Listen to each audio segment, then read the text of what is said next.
आप लोग भी ये गलती तो नहीं कर रहे हो कि 3-3 घंटे के 4-4 घंटे के लेक्चर्स बस देखे जा रहे हो बिना पीवाईक्यू के एनालिसिस करे, बस ये समझ जा रहे हो कि हमारे टीचर जो है उन्होंने पीवाईक्यू का एनालिसिस करा होगा इसलिए वो करवा रहे हैं, लेकिन वो आपके सामने पीवाईक्यू नहीं रखते हैं उसके एक ऑप्शन को। अगर आप लोग ये गलती कर रहे हो तो सबसे बड़े जियान है आप लोग अगर सामने देखेंगे तो एक एक ऑप्शन में आप देखोगे कि यूपीएससी कितने बार क्वेश्चन पूछा गया है। अगर मैं आपसे पूछूं आज के जो टॉपिक है हमारा फॉरेस्ट पे कितने क्वेश्चन आए होंगे, गैस करिए।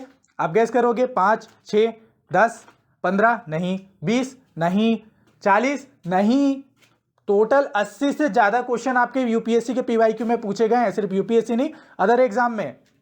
और आप सामने देख रहे हैं, सामने तो ये कुछ क्वेश्चन देख रहे हैं और केवल इतने ही नहीं, अभी और रुकिए। देखो ये जो टेबल है ना, ये आप लोगों के लिए वरदान साबित होने वाला है। इसमें आप लोग अगर ध्यान से देखेंगे, इसमें मैंने काफ़ी रिसर्च करी है। रिसर्च करने के बाद पता चला कि जो ट्रॉपिकल एवरग्रीन फॉरेस्ट है ये 8 बार मेंशन किया गया है क्वेश्चन में यूपीएससी ने। इसमें सीडीएस ये सारे मैंने यहाँ पर मेंशन कर दिए हैं।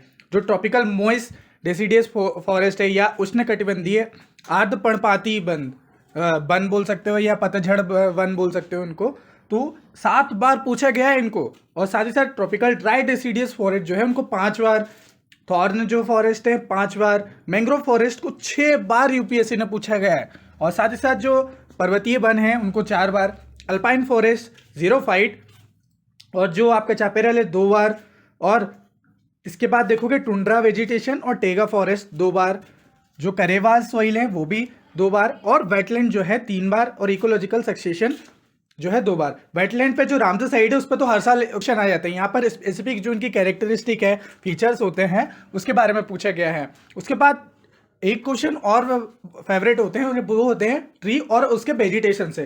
ट्री में देखो टीक, जो आपका सागौन है, सागौन की लकड़ियाँ होती हैं, आपने देखी होगी, काफ़ी फेमस है सागौन की लकड़ियाँ। और आपके इधर फर्नीचर वगैरह भी, सोफा वगैरह भी है जो है सागौन की लकड़ियों के बनते हैं। तो वो ना 5 बार पूछा है।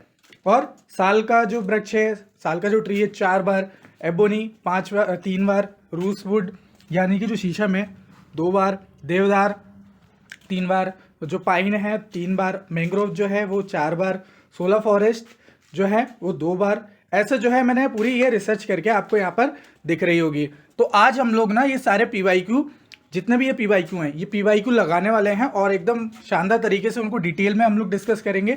आपको बस कुछ नहीं करना है, वीडियो को एंड तक देखना है, और वीडियो को बस एंड तक देख लोगे तो सारी चीज़ें आपको याद हो जाएंगी ऑटोमेटिकली। बस मैं जैसा प्रैक्टिस करवाते चलूँ, आपको बस प्रैक्टिस करते आनी है। बट आगे बढ़ने से पहले अगर आप लोगों ने हमारे टेलीग्राम चैनल को सब्सक्राइब नहीं किया है तो टेलीग्राम चैनल को आप ज्वाइन कर लीजिए। वहाँ पर बहुत सारी चीज़ें शेयर करते रहता हूँ, मतलब पीडीएफ्स वगैरह भी वहाँ पर आपको मिलती रहती हैं। और मॉर्निंग में मैं डेली 5 बजे मेडिटेशन करवाता हूँ आप सभी लोगों को, उसमें एक्सरसाइज वगैरह भी रहती है। तो आप लोग जो है डेली मेडिटेशन भी आप लोग कर सकते हैं वहाँ पर ज्वाइन करके। तो आप इसको ज्वाइन कर लीजिए, बाकी पीडीएफ वगैरह भी आपको वहाँ पर मिल जाएंगी, ठीक है। और इसके अलावा मैं यहाँ पर आपको एनालिसिस तो बता देता हूँ। एनालिसिस के अलावा आप लोग हमारी टेस्ट सीरीज भी ज्वाइन कर सकते हैं। लाइव टेस्ट सीरीज है, इसमें सारे पीवाईक्यू हैं, क्योंकि यहाँ पर तो एनालिसिस देखते हो, लेकिन वो 2 घंटे में आपका टाइम, आपका जो माइंड है वो वर्क कैसे करता है वो आपको कब पता चलेगा, जब आप उसी सेम टाइमिंग पे लगाओगे। तो आप इसको ज्वाइन कर सकते हो। ये ऐसा आपका एनालिसिस किया जाता है, पूरा आपका जो है डाटा ट्रैक किया जाता है इस टेस्ट के बारे में। ये सैंपल्स वगैरह हैं उसके, आप देख सकते हो, हिंदी इंग्लिश दोनों में है। चलो हमारा जो पहला क्वेश्चन है, हम लोग पहले क्वेश्चन से स्टार्ट करते हैं। तो देखो आप लोगों को करना कैसे, यहाँ पर पहले जो मैं क्वेश्चन रहूँगा, क्वेश्चन को अटेम्प्ट करना है। और क्वेश्चन को कहाँ अटेम्प्ट करना है, कमेंट सेक्शन में। सबके कमेंट देखता हूँ आप में से कितने लोगों ने अटेम्प्ट करे हैं, कितने लोगों ने नहीं करे हैं। तो अभी आप लोग क्या करिए, इस वीडियो को पॉज करिए। पॉज करने के बाद आपका जो आंसर है उसको कमेंट करिए। फिर इसके बाद हम लोग एक एक करके इनके सबके बारे में ना एक एक करके पीवाईक्यू का पोस्टमार्टम करेंगे, क्योंकि ये हमारी सीरीज जो चल रही है ये पीवाईक्यू का पोस्टमार्टम सीरीज है, जिसमें हम लोग एक एक ऑप्शन को पोस्टमार्टम में करते हैं, ठीक है। चलो तो पहला क्वेश्चन है आपके सामने कि जो कान्हा नेशनल पार्क है वो बिलोंग करता है which among the following biogeographical areas के बीच में। तो आप बताइए, इसका आंसर आप लोग कमेंट करिए। चलिए, आई होप आप लोगों ने कमेंट कर लिया होगा। तो अभी मैं इसका आंसर नहीं बता रहा हूँ, इसके अलावा इसके बाद आपको एक क्वेश्चन और देखना है, फिर हम लोग इसका ना पूरा डिटेल में करेंगे। एक और क्वेश्चन है आपके पास यहाँ पर, what type of forest can be found in western coast and upper Assam और lower slope of eastern Himalaya and Orissa coast और नेबरिंग हिल्स। तो अब इसका आंसर आपको कमेंट करके बताना है, और घबराना नहीं है, टेंशन नहीं लेना है, सारी चीज मैं आपको रटवा दूंगा, इसमें आपको बिल्कुल भी टेंशन नहीं लेना है। अच्छा, अब एक और क्वेश्चन है, इसको भी आप लोगों को अटेम्प्ट करना है, इसको अटेम्प्ट करिए।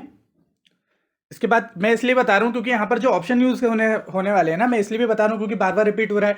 अभी इनको मैं एक बार में ही आपके जो सारे ऑप्शन है ना वो आपको बता दूंगा, आपको टेंशन नहीं लेना है। इसके बाद फिर जितने भी आएंगे, टोटल 80 से ज़्यादा क्वेश्चन आए हुए हैं, 80 से ज़्यादा क्वेश्चन। इतने क्वेश्चन आपने कर लिए ना तो फॉरेस्ट से एक भी क्वेश्चन नहीं छूटने वाला, और वो सब मैं करवाऊंगा, इसमें टेंशन नहीं लेना है। और मैं पूरा बेस भी बना दूंगा और सारी चीज़ें रटवा भी दूंगा आपको। तो चलिए, क्वेश्चन हमारा, which type of vegetation will you find on the way as you travel. अगर आप लोग बीकानेर से कोणार्क की ओर विजिट करते हैं तो आप कौन कौन से जो है वेजिटेशन पाओगे। मतलब बीकानेर कहाँ है आपका, राजस्थान, तो राजस्थान से कहाँ जाओगे आप, कोणार्क मतलब उड़ीसा तक। तो कौन कौन से स्टेट आएंगे, कौन कौन से वेजिटेशन आएंगे, ये आपको कमेंट करके बताना। वैसे आपके सामने आंसर यहाँ पर लिखा ही हुआ है। हाँ, और अब एक यूपीएससी वाला भी देख लो क्वेश्चन, फिर हम लोग एक साथ सारी चीज़ें समझ लेंगे कि देखो यूपीएससी भी क्वेश्चन आ रहा है और सीडीएस ईएपीएफ जितना भी है सब में क्वेश्चन आ रहे हैं। ठीक है, तो हम लोग अगर सबका एक साथ सारे पीवाईक्यू कर लेते तो हमारा ये टॉपिक कवर हो जाएगा हमेशा के लिए, और इसके बाद भी आपको कोई और वीडियो देखने की जरूरत नहीं पड़ेगी, टेंशन मत लो। तो पहला क्वेश्चन है, एक स्टेटमेंट दिया हुआ है कि जो सॉइल है इन ट्रॉपिकल रेन फॉरेस्ट में ये रिच होती है न्यूट्रिएंट्स में। तो अब यहाँ पर ना अपना लॉजिक मत लगाओ, क्योंकि मैंने आपको लॉजिक जो 150 प्लस जो लॉजिक बताया उसमें वो सारी चीज़ें ट्रिक बताई है कि कोई भी चीज़ सॉइल वगैरह जो होती है वो रिच ही नहीं होती है न्यूट्रिएंट्स में, तो यहाँ पर वो ट्रैप छुपा होता है। तो अभी नहीं लगाना है हम लोग को, बस ये समझना है कि हमारा जो क्वेश्चन आ रहा है वो कहाँ से आ रहा है, रेन फॉरेस्ट से आ रहा है। और सेकंड क्या पूछ रहा है, हाई टेम्परेचर और जो मॉइस्चर है of the tropical rain forest वो कॉज करती हैं dead organic matters in the soil and to decompose quickly. तो अब इसका आंसर आपको कमेंट करके बताना है। तो अब मुझे ये 4 कमेंट आप लोग के मिलने चाहिए। इसके बाद हम लोग जो है एक एक ऑप्शन को करते हैं, क्योंकि यहाँ पर ट्रॉपिकल रेन फॉरेस्ट की बात हो रही है। ऊपर हम लोगों ने देखा था, देखो टॉर्नी, डेजर्ट, मैंग्रोव, इन सब की बात हो रही है। तो चलो इसको ना एक बार हम लोग अच्छे से देख लेते हैं। तो बेसिकली अभी हम लोगों ने जो क्वेश्चन देखे, ये क्वेश्चन हमारे आते हैं वेजिटेशन से। वेजिटेशन मतलब वनस्पति। तो ये एक्चुअली में क्या होता है कि जो हमारा ये फॉरेस्ट है, ये फॉरेस्ट किस चीज़ के अंदर आता है, किस टॉपिक के अंदर आता है, तो वो वनस्पति के अंदर आता है, वेजिटेशन के अंदर आता है। तो क्वेश्चन जो आते हैं ना हमारे, वो वेजिटेशन से आते हैं। तो वेजिटेशन बेसिकली है क्या, इसको हम लोग एकदम बेसिक डेफिनेशन से देखते हैं। तो vegetation is the natural plant cover an area including, मतलब कि देखो एक नेचुरल प्लांट होते हैं जो कि किसी भी एरिया को कवर करते हैं। ठीक है, वेजिटेशन क्या मतलब, एक एरिया है उसमें क्या हो गया, प्लांट हो गए, तो वो जिस एरिया को कवर करते हैं, एरिया को जो प्लांट कवर करते हैं वही वेजिटेशन हो जाते हैं। ठीक है, इसमें आते हैं ट्री, श्रब, ग्रासेस, और ये किससे इन्फ्लुएंस होते हैं, क्लाइमेट, सॉइल और एल्टीट्यूड से। ये बेसिक अगर आपको ने आज तक कभी वनस्पति नहीं भी पढ़ा होगा, वेजिटेशन नहीं भी पढ़ा होगा, तो भी आपको समझ में आ जाएगा। ठीक है, तो चलो, तो मतलब कि इसमें देखो ट्रीज, श्रब हो गए, ग्रासेस हो गए, ग्रासलैंड पूछे जाते हैं, डेजर्ट वगैरह जो है आपसे पूछे जाते हैं, तो वो सब इसमें वेजिटेशन के अंदर आ जाते हैं।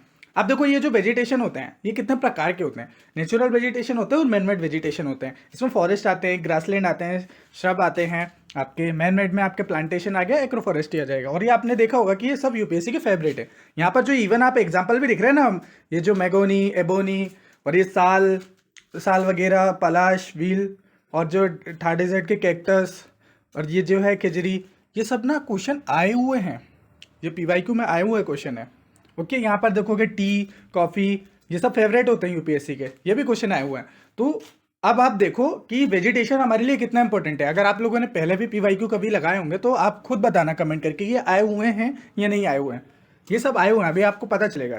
ठीक है, अब हम लोग की मेन चीज़ आती है, क्योंकि वेजिटेशन के अंदर आता है हमारा फॉरेस्ट। तो फॉरेस्ट में ही हमारा सबसे ज़्यादा इंपॉर्टेंट पार्ट है, जहाँ से क्वेश्चन आपको बहुत देखने को मिलेंगे। मतलब आप खुद ही सोच लो कि यहाँ पर मैंने 80 प्लस क्वेश्चन जो है ना वो सिर्फ पीवाईक्यू है, मतलब आधा टेस्ट आपका सेक्शनल यहीं पर होने वाला है, समझ रहे हो। तो वीडियो ना बहुत ही इंफॉर्मेटिव रहने वाला है, और इसके बाद कभी नहीं छूटेगा आपका कुछ।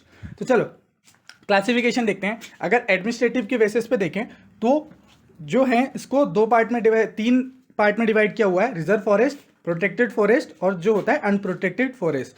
तो जो रिजर्व फॉरेस्ट होते हैं इनका एरिया अगर आप देखो, ये परसेंटेज ध्यान रखो क्योंकि परसेंटेज भी पूछने लगा है आजकल। वो पूछता है कि जैसे ट्रॉपिकल डेसिडियस फॉरेस्ट है ये कितना परसेंट एरिया कवर करता है, ड्राई डेसिडियस फॉरेस्ट जो है वो कितना एरिया कवर करता है। तो आप लोग को ये थोड़ा सा परसेंटेज का ओवरव्यू होना चाहिए। तो जो रिजर्व फॉरेस्ट होते हैं, ठीक है, तो ये टोटल फर्टाइल एरिया का अगर हम लोग देखें तो ये 50 जो है टोटल फॉरेस्ट एरिया कितना है हमारे इंडिया में, वो है 53%। ठीक है, रिजर्व फॉरेस्ट का। अब इसमें क्या होता है कि बेसिकली क्या होता है कि गवर्नमेंट में कंट्रोल होते हैं, और इसमें ना जो no public entry for commercial use. तो इसमें ना इन फॉरेस्ट को कमर्शियल यूज़ नहीं कर सकते हैं। जो प्रोटेक्टेड फॉरेस्ट होते हैं इसको गवर्नमेंट मैनेज करती है, लोकल यूज़ अलाउ हो जाता है विदाउट सीरियस डैमेज, मतलब कि सीरियस डैमेज नहीं करना है उस एरिया को, बट हम लोग लोकल जो है उसको यूज़ कर सकते हैं। देन जो है अनप्रोटेक्टेड फॉरेस्ट होते हैं, तो टोटल फॉरेस्ट एरिया 18% देखने को मिलेगा, इसमें कोई रिस्ट्रिक्शन वगैरह नहीं देखने को मिलता है। अगर एज पर कॉन्स्टिट्यूशन देखें हम लोग, तो कॉन्स्टिट्यूशन के अकॉर्डिंग स्टेट फॉरेस्ट जो है वो टोटल आप देखोगे 94 एरिया का कवर करता है, जिसमें गवर्नमेंट ओन रहती है और मेजर फॉरेस्ट एरिया होते हैं। दूसरे होते हैं कमर्शियल फॉरेस्ट, तीसरे होते हैं प्राइवेट फॉरेस्ट। तो इसको आप खुद देख लेना। इसके बाद जो है मर्चेंटेबिलिटी के बेस पे या मार्केट में हम लोग जितना जिसको एक्सेस कर सकते हैं उसके बेसिस पे जो है 82% जो है आपको टोटल फॉरेस्ट एरिया देखने को मिलेगा। आपको कंपोजिशन के बेसिस पे देखें तो ये कॉर्निफेरस होते हैं। कॉर्निफेरस मतलब कि एक तरीके से कह दो कि टेम्परेट एरिया में जो आप मिलते हैं, ठंडे प्रदेशों में जो मिलते हैं ना, वो कॉर्निफेरस होते हैं। आपने सुना होगा वो क्रिसमस ट्री होता है ना, क्रिसमस ट्री की जो लीव्स होती है ना वो कॉर्निफेरस टाइप के होते हैं। तो वही हो गया। ब्रॉडली मतलब बड़ी बड़ी पत्तियाँ होती हैं इसमें, कॉर्निफेरस में लंबी लंबी सी ऐसी ऐसी पतली छोटी छोटी पत्तियाँ होती हैं, ठीक है। तो ये देखोगे कि उसके बेसिस पे 94% आपको ब्रॉड लीफ फॉरेस्ट हमारे इंडिया में देखने को मिलेंगे। तो ट्रॉपिकल, सब ट्रॉपिकल और ये जो है found in plain and plateau. अब देखो यहाँ पर ना आप कुछ वर्ड सुन रहे हो, टेम्परेट, ट्रॉपिकल, सब ट्रॉपिकल। अगर आप फर्स्ट टाइम भी देख रहे हो तो थोड़ा सा जो है अब ध्यान से सुनो। मैं एक बार फर्स्ट टाइम भी देख रहे हो तो भी आपको समझ में आ जाएगा। अब देखो ये हमारी अर्थ, हमारे अर्थ में सन की रेज जो डायरेक्ट जहाँ पर पड़ती है ना परपेंडिकुलर, उस एरिया को ट्रॉपिकल जोन कहा जाता है। थोड़ा ट्रॉपिकल जोन से अगर थोड़ा सा ऊपर जाएंगे, मतलब जहाँ पर तिरछी पड़ने लगेगी, तो वो एरिया को सब ट्रॉपिकल कहा जाता है। सब ट्रॉपिकल के थोड़ा सा और ऊपर जाएंगे तो उस एरिया को टेम्परेट जोन कहा जाता है। देन उससे ऊपर पोलर जोन, मतलब पोल साइड में जो जोन होते हैं। अब आप यहाँ पर गौर से देखोगे तो हमारा जो इंडिया है ना, ये यहाँ पर सब ट्रॉपिकल जोन भी आता है और जो आपका ट्रॉपिकल जोन भी आता है। लेकिन हमारा इंडिया इटसेल्फ अगर देखा जाए तो वो उसमें ना सारी चीज़ें देखने को मिलेंगी। वहाँ पर आपको हिमालय में टेम्परेट जोन भी देखने को मिलेगा, सब ट्रॉपिकल जोन भी देखने को मिलेगा, ट्रॉपिकल जोन भी देखने को मिलेगा, ठीक है। तो हमारा इंडिया ना यूनिक है इस मामले में। और यहाँ पर अगर आप देखोगे तो नीचे वाले जो देखने को मिलेंगे tropical forest, temperate forest, boreal forest और टुंड्रा फॉरेस्ट। तो ये ना जब जैसी ऊंचाई बढ़ती आती है, हाइट बढ़ती आती है, एल्टीट्यूड बढ़ते आता है, उसके हिसाब से ये फॉरेस्ट जो होते हैं वो चेंज होते जाते हैं। ओके, अब ये आपको नहीं समझ में आएगा, थोड़ा सा और डिटेल में जाते हैं हम लोग। अभी तो इतना समझ में आ गया ना कि ट्रॉपिकल अगर मैं बात कर रहा हूँ तो किस रीजन की बात करूँगा, बस इतना चीज़ ध्यान रखो, क्योंकि अभी ना बहुत ट्रॉपिकल, टेम्परेट, सब ट्रॉपिकल, ड्राई, डेसिडियस वगैरह वगैरह वगैरह ना बहुत चलने वाला है अभी दिमाग में। तो अभी आप ध्यान रखना कि ये जो जब मैं ट्रॉपिकल बोलूँ तो मतलब इस रीजन की बात हो रही है, टेम्परेट बोलूँ तो मतलब इस रीजन की बात हो रही है, ठीक है। चलो, अब इतना समझ में आ गया। नहीं समझ में आया तो अभी और समझेंगे, और समझेंगे। बहुत सिंपल वे में कर दूंगा। अभी एनसीईआरटी उठाओगे तो एनसीईआरटी में आप एक क्लासिफिकेशन देखोगे, तो उस क्लासिफिकेशन को थोड़ा सा ना हम लोगों ने यहाँ पर बढ़ा दिया है। तो जो कैंपियन और सेट थे उन्होंने 1968 में जो हमारे फॉरेस्ट है इनको क्लासीफाई किया था, क्लासीफाई करके बहुत सिंप्लीफाई कर दिया था इस चीज़ों को। लेकिन अगर आप एनसीईआरटी में देखोगे तो आपको moist tropical forest, dry tropical forest और जो मोंटाने सब ट्रॉपिकल फॉरेस्ट और मोंटाने टेम्परेट फॉरेस्ट, सब अल्पाइन फॉरेस्ट और अल्पाइन फॉरेस्ट, ठीक है। तो ये आपको देखने को मिलेंगे। बट जो इसका सब पार्ट है, सब पार्ट, वो आपको इनके ऑफिशियल डॉक्यूमेंट में मिल जाएगा। मैंने वहीं से निकाला है, ऑफिशियल डॉक्यूमेंट से निकाला है। तो अब यहाँ पर आपको ध्यान देना है, ये वेरी वेरी वेरी इंपॉर्टेंट है। अभी बस इतना भी याद कर लोगे, उसके बाद मैं डिटेल में भी बताने वाला हूँ, टेंशन मत लो। यहाँ पर डिटेल टेबल भी बनाई है और ये आपको कहीं पे भी बुक में नहीं मिलने वाला है। बहुत ध्यान से सुनना। अभी आप अगर आप लोगों ने ये कंसेप्ट को क्लियर कर लिया, अभी आपने ये सारी चीज़ें समझ ली, फॉरेस्ट सारे रट लिए, इसके बाद आपका कभी भी जो है यहाँ से क्वेश्चन नहीं छूटने वाला है। तो चलो ध्यान से देखते हैं। तो हम लोग सबसे पहले देखते हैं कौन से वन, जो कि मोइस्ट ट्रॉपिकल फॉरेस्ट है। हिंदी में बोलते हैं इसको आर्द्र उष्णकटिबंधीय वन, ठीक है। चलो, तो यहाँ पर अगर देखोगे कि जो मोइस्ट ट्रॉपिकल फॉरेस्ट है इसको 4 पार्ट में डिवाइड किया हुआ है। इसी के अंदर जो आते हैं वो 4 पार्ट आते हैं। पहले कौन से आते हैं, देखो ट्रॉपिकल, ट्रॉपिकल तो सब में आएगा, ट्रॉपिकल ट्रॉपिकल ट्रॉपिकल। इसमें थोड़ा सा क्या लिटोरल और स्वाम्प है, मतलब सागर तटीय। देखो यहाँ से लिटोरल मतलब क्या होता है, सागर तटीय, सागर तटीय मतलब समुद्र के पास वाले, और स्वाम्प मतलब होता है दलदली वन, ओके। तो चलो, हम लोगों ने देखा कि tropical wet evergreen forest, wet मतलब थोड़ा से आर्द्र हो जाते हैं या मॉइस्ट हो जाते हैं, नमी वाले जो होते हैं, वेट मतलब नमी वाले जो एवरग्रीन फॉरेस्ट है वो, ओके। देन इसके बाद देखोगे ट्रॉपिकल सेमी एवरग्रीन फॉरेस्ट आते हैं, वो इसी में आ जाते हैं। और ये क्या होते हैं, ये भी अर्ध सदाबहार वन होते हैं। एवरग्रीन मतलब सदाबहार। Tropical moist deciduous forest, okay. Then littoral swamp, तो इस पार्ट में डिवाइड किया गया है इनको। तो ये 4 पार्ट हो गए। इसके बाद आते हैं ड्राई ट्रॉपिकल फॉरेस्ट। ड्राई मतलब होता है शुष्क, ठीक है। तो ड्राई जो होते हैं इनको भी अलग अलग पार्ट में डिवाइड किया हुआ है। तो इसमें भी आ जाते हैं आपके ट्रॉपिकल वाले, ट्रॉपिकल ड्राई डेसिडियस फॉरेस्ट। एक आता है ट्रॉपिकल थॉर्न फॉरेस्ट, जो कि जनरली आप देखोगे राजस्थान वाला साइड होता है, वहाँ पर देखने को मिलेंगे। तो ये कांटेदार, थॉर्न मतलब होता है कांटेदार, कांटा। तो कांटेदार जो फॉरेस्ट होते हैं वो आपको इसी में देखने को मिलेंगे। ड्राई डेसिडियस भी इसी में देखने को मिलेंगे। और ट्रॉपिकल ड्राई एवरग्रीन फॉरेस्ट, अब देखो यहाँ पर डेसिडियस हो गया, थॉर्न हो गया, यहाँ पर ना एवरग्रीन फॉरेस्ट भी आ गया। ड्राई में भी एवरग्रीन होते हैं, सदाबहार। अभी सदाबहार यहाँ पर भी देख रहे थे आप, यहीं पे लोग कंफ्यूज होते हैं बहुत सारे लोग। यहाँ पर वेट, सेमी, मोइस्ट, ठीक है। एवरग्रीन में कहाँ पर वेट और semi, tropical wet evergreen forest moist में आते हैं, सेमी एवरग्रीन फॉरेस्ट मोइस्ट में आते हैं। लेकिन यहाँ पर अगर आप देखोगे तो ट्रॉपिकल ड्राई एवरग्रीन फॉरेस्ट जो आते हैं वो आपके ड्राई ट्रॉपिकल फॉरेस्ट में आते हैं, ओके। इतना क्लियर, कंफ्यूज मत होना। इसको अगर 1-2 बार और देख लोगे ना, ये इतना वाला पार्ट को, वीडियो के इस वाले पार्ट को आपको याद हो जाएगा। इसके बाद जो मोंटाने हैं, मोंटाने मतलब कि माउंटेन से रिलेटेड है, माउंटेन को ही मोंटाने बोला जाता है। तो सब ट्रॉपिकल फॉरेस्ट नहीं है। तो सब ट्रॉपिकल जो है ब्रॉड लीव मतलब कि बड़े चौड़ी पत्तीदार वाले जो है पहाड़ी वन, ठीक है। ध्यान रखना है, माउंटेन में भी इसके सब पार्ट हैं, जिसमें चौड़ी पत्तीदार वाले हो गए, वो हो गए फॉरेस्ट हो गए, वन हो गए। सब ट्रॉपिकल पाइन फॉरेस्ट हो गए, जिसमें चीड़ वन होते हैं, चीड़ वन बोला जाता है। सब ट्रॉपिकल ड्राई एवरग्रीन फॉरेस्ट, तो यहाँ पर भी ड्राई एवरग्रीन फॉरेस्ट का जो आ रहे हैं, जो कि मोंटेने में भी होते हैं। अब देखो ऐसा नहीं है कि यहाँ पर जो देख रहे हो कि ड्राई डेसिडियस, यहाँ पर भी आपको ड्राई एवरग्रीन फॉरेस्ट देखने को मिलेंगे। यहाँ पर सब ट्रॉपिकल बात हो रही है, यहाँ पर ट्रॉपिकल बात हो रही है। और अभी मैंने आपको बताया था ट्रॉपिकल और सब ट्रॉपिकल में क्या फ़र्क है, ऊपर अभी मैंने बताया ना, वो मेरा बताने का मकसद ही यही था कि आपको यहाँ पर ये चीज़ समझ में आ जाए। जब भी मोंटेने की बात आएगी तो वहाँ पर सब ट्रॉपिकल आ जाएगा, ठीक है। जहाँ पर यहाँ पर देखो ट्रॉपिकल जहाँ पर लिखा हुआ है ना, उसमें सब में ट्रॉपिकल आएगा, ठीक है। उष्णकटिबंधीय है, जबकि लेकिन माउंटेन की बात हो तो वहाँ पर सब ट्रॉपिकल चीज़ें आ जाती हैं, ओके। चलो, लेकिन माउंटेन में एक चीज़ और आते है, एक क्लाइमेट और आता है, वो होता है आपका टेम्परेट क्लाइमेट। तो उसके लिए मोंटाने टेम्परेट फॉरेस्ट आ गए आपके, ओके। तो यहाँ पर ना जो मोंटेने वेट है, यानी कि जो आर्द्र वाले होते हैं या नमी वाले होते हैं, वो टेम्परेट फॉरेस्ट हो गए। और हिमालय के मोइस्ट मतलब कि थोड़े से आर्द्र टाइप के, वो टेम्परेट फॉरेस्ट हो गए, okay. Himalaya dry temperate forest, अभी यहाँ पे हमने वेट मोइस्ट ड्राई ये माउंटेन के क्लासिफिकेशन देख लिया। अब अल्पाइन फॉरेस्ट में, अल्पाइन फॉरेस्ट क्या होता है, एक तरीके से आप कह रहे हो पूरे बर्फ से ढके हुए रहते हैं, वहाँ पर फॉरेस्ट होता है। तो इसमें सब अल्पाइन है और अल्पाइन फॉरेस्ट है, सब अल्पाइन फॉरेस्ट और मॉइस्ट अल्पाइन फॉरेस्ट और ड्राई अल्पाइन फॉरेस्ट, तो ये 3 आपको देखने को मिलेंगे। तो टोटल आपको जो है ना ऐसे 16 देखने को मिलेंगे। अब हमें क्या करना है, हम लोगों ने ये सिंपल वे में क्लासिफिकेशन देख लिया है, अब हमें इसे थोड़ा सा डिटेल में देखना है।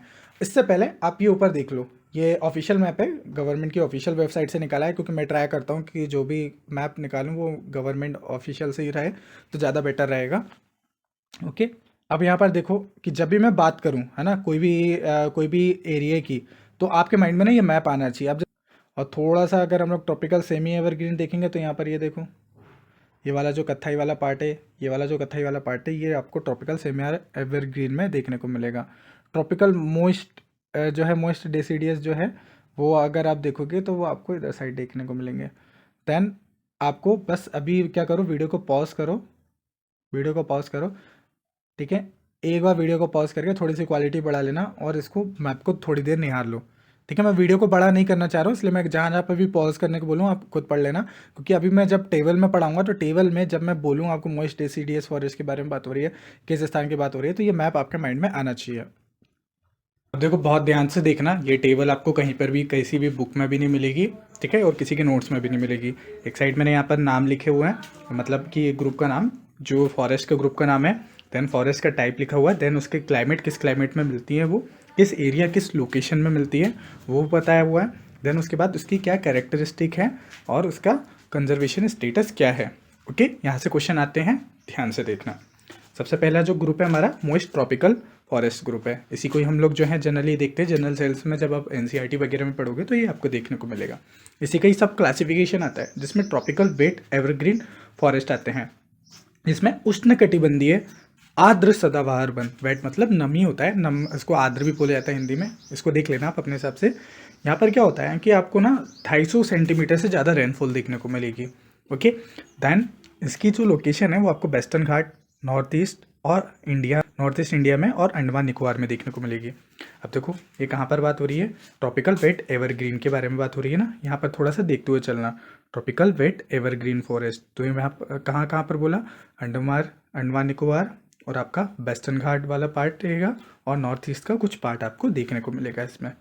ठीक है, ऐसा मैप भी आपको देखते हुए चलना है। ठीक है, इसके बाद यहाँ पर आप देखोगे कि जो सबसे इम्पोर्टेंट है, जो पीवाईक्यू में पूछता है, मतलब कि आपके जो क्वेश्चंस में पूछता है कि जो महागनी है, रोजवुड है, रोजवुड है, आपका शीशम बोलते हैं इसको, जामुन है और बैम्बू है, तो ये कहाँ पर मिलते हैं, आपके ट्रॉपिकल वेट एवरग्रीन में मिलते हैं। और अगर सिंपल ट्रॉपिकल एवरग्रीन भी लिखा आ जाए तो भी आप जो है इन पे लगा सकते हैं। ठीक है, मोइस्ट ट्रॉपिकल फॉरेस्ट जो है उसमें जो है ये आते हैं जामुन, ये आपको देखने को मिल जाएंगे। क्या होते हैं, ये डेंस एवरग्रीन होते हैं, हाई रिच रहते हैं, हाई ह्यूमिडिटी होती है, रिच इन बायोडाइवर्सिटी रहते हैं। अब यहाँ पर ये इंपॉर्टेंट है, ध्यान रखना, रिच इन बायोडाइवर्सिटी में रिच होते हैं ये एवरग्रीन वाले फॉरेस्ट। ओके, यहाँ पर देखने को मिलेगा आपको साइलेंट नेशनल पार्क देखने को मिलेगा। वैसे तो बहुत सारे हैं, लेकिन साइलेंट नेशनल पार्क याद रखो क्योंकि पीवाईक्यू में पूछा गया है और एक क्वेश्चन पूछा गया था, जैसे भी हम लोगों ने स्टार्टिंग में ही देखा कि कान्हा नेशनल पार्क किस उसमें स्थित है, तो यहाँ पर हम लोग इसलिए मैंने नेशनल पार्क भी ऐड कर दिया, जो इंपॉर्टेंट मुझे देखे पीवाईक्यू में आ सकते हैं वही यहाँ पर आपको ऐड होते हुए देखने को मिलेंगे। इसी में आता है tropical semi evergreen forest. Okay, इसमें जो है 250 से 250 के बीच में रेनफॉल होती है। ये आपका ईस्टर्न हिमालय और वेस्टर्न कोस्ट में देखने को मिलेगा। अब हमारा ईस्टर्न हिमालय कहाँ साइड पे आ गया, ईस्टर्न हिमालय इधर साइड पे देखने को मिलेगा और वेस्टर्न कोस्ट में देखने को मिलेगा। ठीक है, ये वाले एरिया में आपको ये जो सेमी एवरग्रीन है वो देखने को मिल जाएंगे। ठीक है, ये जो वो कत्थई वाला पार्ट है ना आपका, ये कत्थई वाला पार्ट, ये ईस्टर्न हिमालय वाला पार्ट, तो वहाँ पे। ओके, मैं इसका एक काम करूँगा, ये टेबल और ये मैप आपको दे दूँगा, आपको प्रोवाइड करवा दूँगा टेलीग्राम चैनल पे, आप उसको ज्वाइन कर लीजिए, वहाँ पर आपको मिल जाएगा। ठीक है, टेबल दे दूँगा, बाकी वाले जो नोट्स वगैरह बनेंगे वो उसके लिए वेट करना, उसको मैं बाद में प्रोवाइड करवा दूँगा जैसे ही बन जाएंगे। बट ये टेबल मैं अभी आपको पहले ही प्रोवाइड करवा दूँगा, टेंशन नहीं लेना, आपको टेंशन मत करो। मैं मार्जिन भी आपके प्राइस का भी बिल्कुल सेम कम ही रखूँगा उसका। चलो, इसके बाद बात करते हैं जो हमारा ट्रॉपिकल मोइस्ट डेसिडियस फॉरेस्ट है, ये आपको मध्य प्रदेश, उड़ीसा, छत्तीसगढ़। अब इमेजिन करते हैं ना वो मैप में कहाँ पर उड़ीसा है, कहाँ छत्तीसगढ़ है।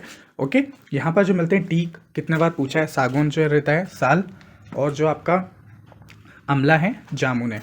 अब देखो आपको क्या करना है प्रैक्टिस करने के लिए, अभी मैं यहाँ आपको थोड़ी देर के लिए मैं आपको बोलूँगा कि आपको बिना देखे कमेंट करके बताना है। आप एक बार बिना देखे कमेंट करना, वहाँ पे जाके आपको याद हो जाएगा। उसके बाद फिर मैं वापस से ये वाले वीडियो को थोड़ा सा रिवाइज कर लेना। ओके, इसके बाद आते हैं लिटोरल और स्वाम्प आते हैं। ठीक है, लिटोरल और स्वाम्प में ये कोस्टल और रिवायरन एरिया में मिलते हैं। इसमें बेसिकली सुंदरवन और जो मैंग्रोव्स एरिया है वहाँ के आसपास देखने को मिलेंगे। तो यहाँ पर पाम और मैंग्रोव्स ये दो चीज़ देखने को मिलेंगे। ओके, ये कोस्टल एरिया में देखने को मिलते हैं। यहाँ पर सुंदरवन टाइगर रिजर्व, भितरकनिका, तो ये दोनों पे पीवाईक्यू आया हुआ है ऑलरेडी, तो ये लिटोरल और स्वाम्प वाले देखने को मिल जाएंगे। ओके, तो चलो हमको क्या ध्यान रखना है कि जो पाम और मैंग्रोव है, इससे पता चल रहा है कि जो कोस्टल वाले एरिया में, हमारे माइंड में भी कंसेप्ट बना हुआ है कि जो कोस्टल वाले एरिया में मैंग्रोव्स वगैरह होते हैं, पाम भी मिल जाएंगे। और देन उसके बाद ट्रॉपिकल मोइस्ट इसमें टीक, साल, अमला, तो ये ध्यान रखो कि ट्रॉपिकल मोइस्ट डेसिडियस में मिलते हैं आपको टीक, साल, अमला या आंवला, आंवला लिखा हुआ है वो, आंवला जो होता है वो, और जामुन। ठीक है, देन उसके बाद ट्रॉपिकल सेमी एवरग्रीन में आपके लॉरियल, रोजवुड और मैंगो, मतलब आम वगैरह जो है यहाँ पर सेमी एवरग्रीन में देखने को मिलेंगे। और जो आपके ट्रॉपिकल वेट एवरग्रीन है, इसमें आपके महोगनी, रोजवुड, ये आपको देखने को मिल जाएंगे। ओके, अब आप लोग वीडियो को पॉज करिए और इनके जो है ना नाम आप कमेंट करके बताइए बिना देखे। तो देखो इसके बाद जो आते हैं वो आते हैं ड्राई ट्रॉपिकल फॉरेस्ट। तो कौन कौन से आते हैं, वो आते हैं यहाँ पर देखो आप, आपका ड्राई ट्रॉपिकल फॉरेस्ट आता है। ठीक है, अब ड्राई ट्रॉपिकल फॉरेस्ट में ही आपके जो क्लासिफिकेशन देखने को मिलेगा, ट्रॉपिकल ड्राई डेसिडियस एंड जो ट्रॉपिकल थॉर्न है, जिसे उष्णकटिबंधीय कांटेदार वन कहते हैं। देखो यहाँ पर थॉर्न का मतलब होता है कांटे, ठीक है, तो कांटेदार जो वन होते हैं, और इसमें ट्रॉपिकल ड्राई एवरग्रीन आते हैं। ओके, जबकि ऊपर जो एवरग्रीन थे वो कहाँ पे थे, ट्रॉपिकल जो सेमी एवरग्रीन है और आपका वेट एवरग्रीन है। लेकिन यहाँ पर क्या बात आ रही है, यहाँ पर ड्राई मतलब कि शुष्क, शुष्क मतलब कि एक तरीके से वहाँ पर पानी की कमी देखने को मिलेगी। तो यहाँ पर जो रेनफॉल होती है, जो आपका ट्रॉपिकल ड्राई डेसिडियस फॉरेस्ट है, वहाँ पर जो रेनफॉल होती है वो आपको देखने को मिलेगी 100 से लेके 150 सेंटीमीटर तक देखने को मिलेगी। ये हिमालय के फुटहिल्स में देखने को मिलते हैं। तो हिमालय के फुटहिल्स से कन्याकुमारी देखने को मिलेंगे। ये रीजन ध्यान रखो कि जो ट्रॉपिकल ड्राई डेसिडियस है, ऊपर मैं एक बार मैप में दिखा देता हूँ। देखो यार, ये इसलिए जरूरी इसलिए है क्योंकि यहाँ से क्वेश्चन आ रहे हैं। देखो इसके बाद आते हैं हमारे ट्रॉपिकल ड्राई डेसिडियस फॉरेस्ट। इसके अंदर आते हैं आपके जो tropical dry deciduous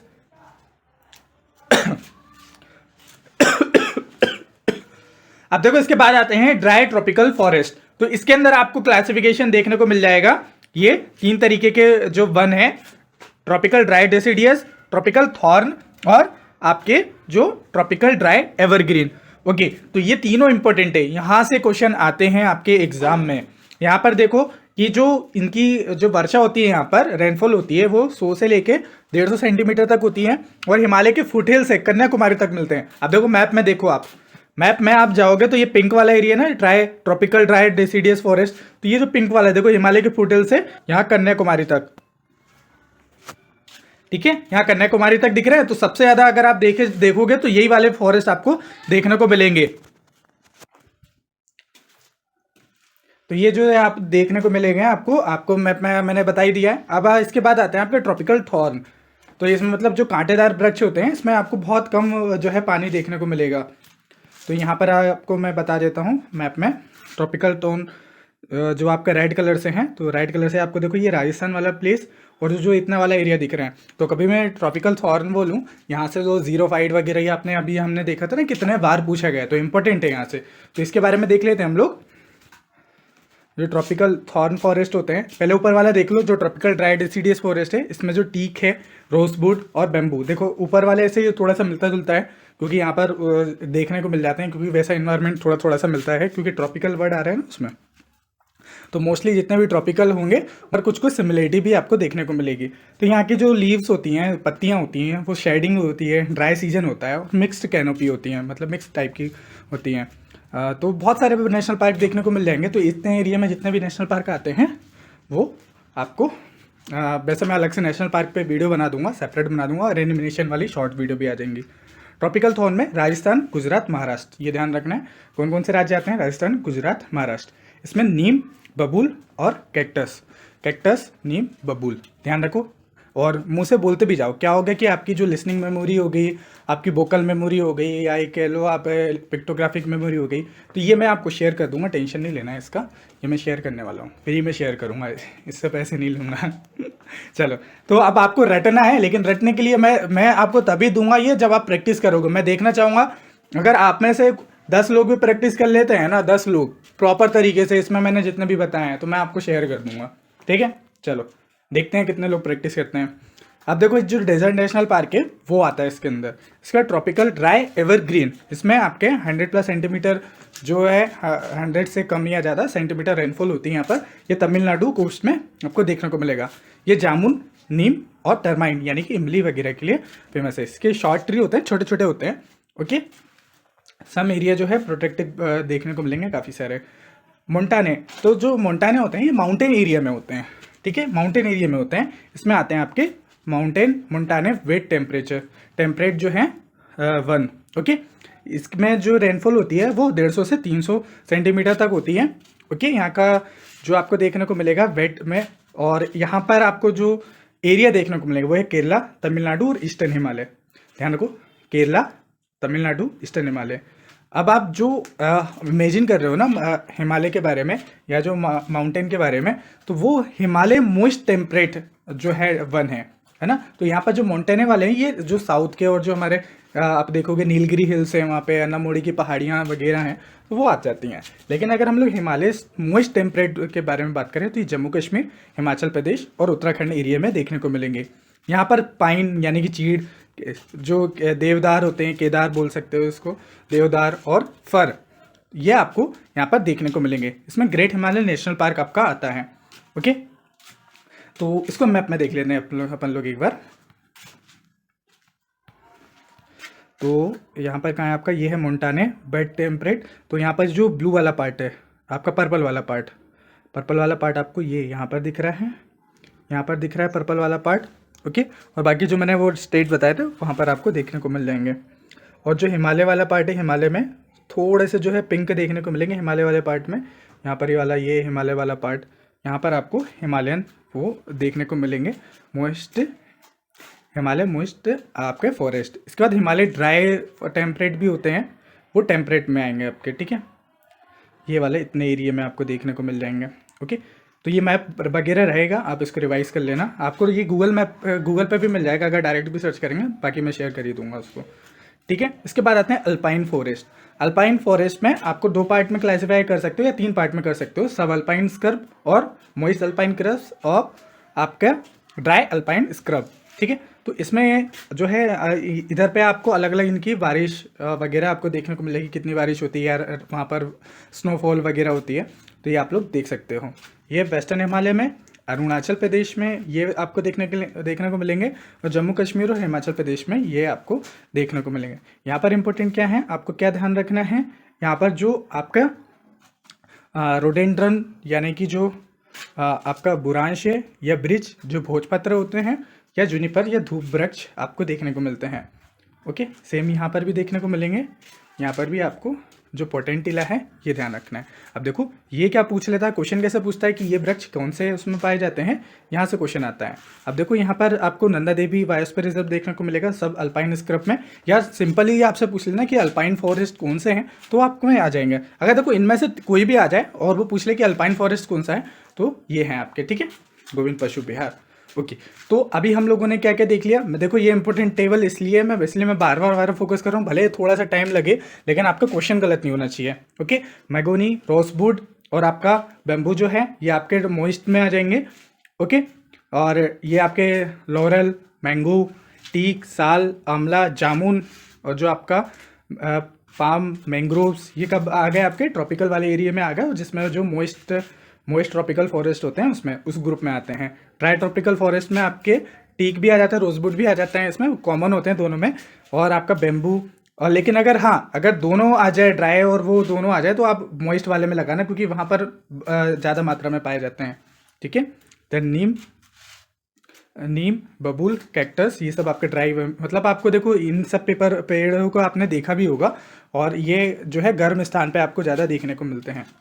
okay, then आपका देवदार, ओक, ये आपके मोंटाने ये जो है वहाँ पर देखने को मिलेंगे, पीर, केदार, और आपका ब्रिज, भोजपत्र, जूनिपर, और इनके नाम थोड़े से अजीब अजीब होते हैं ना, तो अब आपको घबराना नहीं है, ये क्वेश्चन अब आपसे बनने लगेंगे। अभी हम लोग जो बाकी के क्वेश्चन करेंगे ना, उसके बाद तो फिर आपको एकदम हलवा लगेगा ये सब चीज़।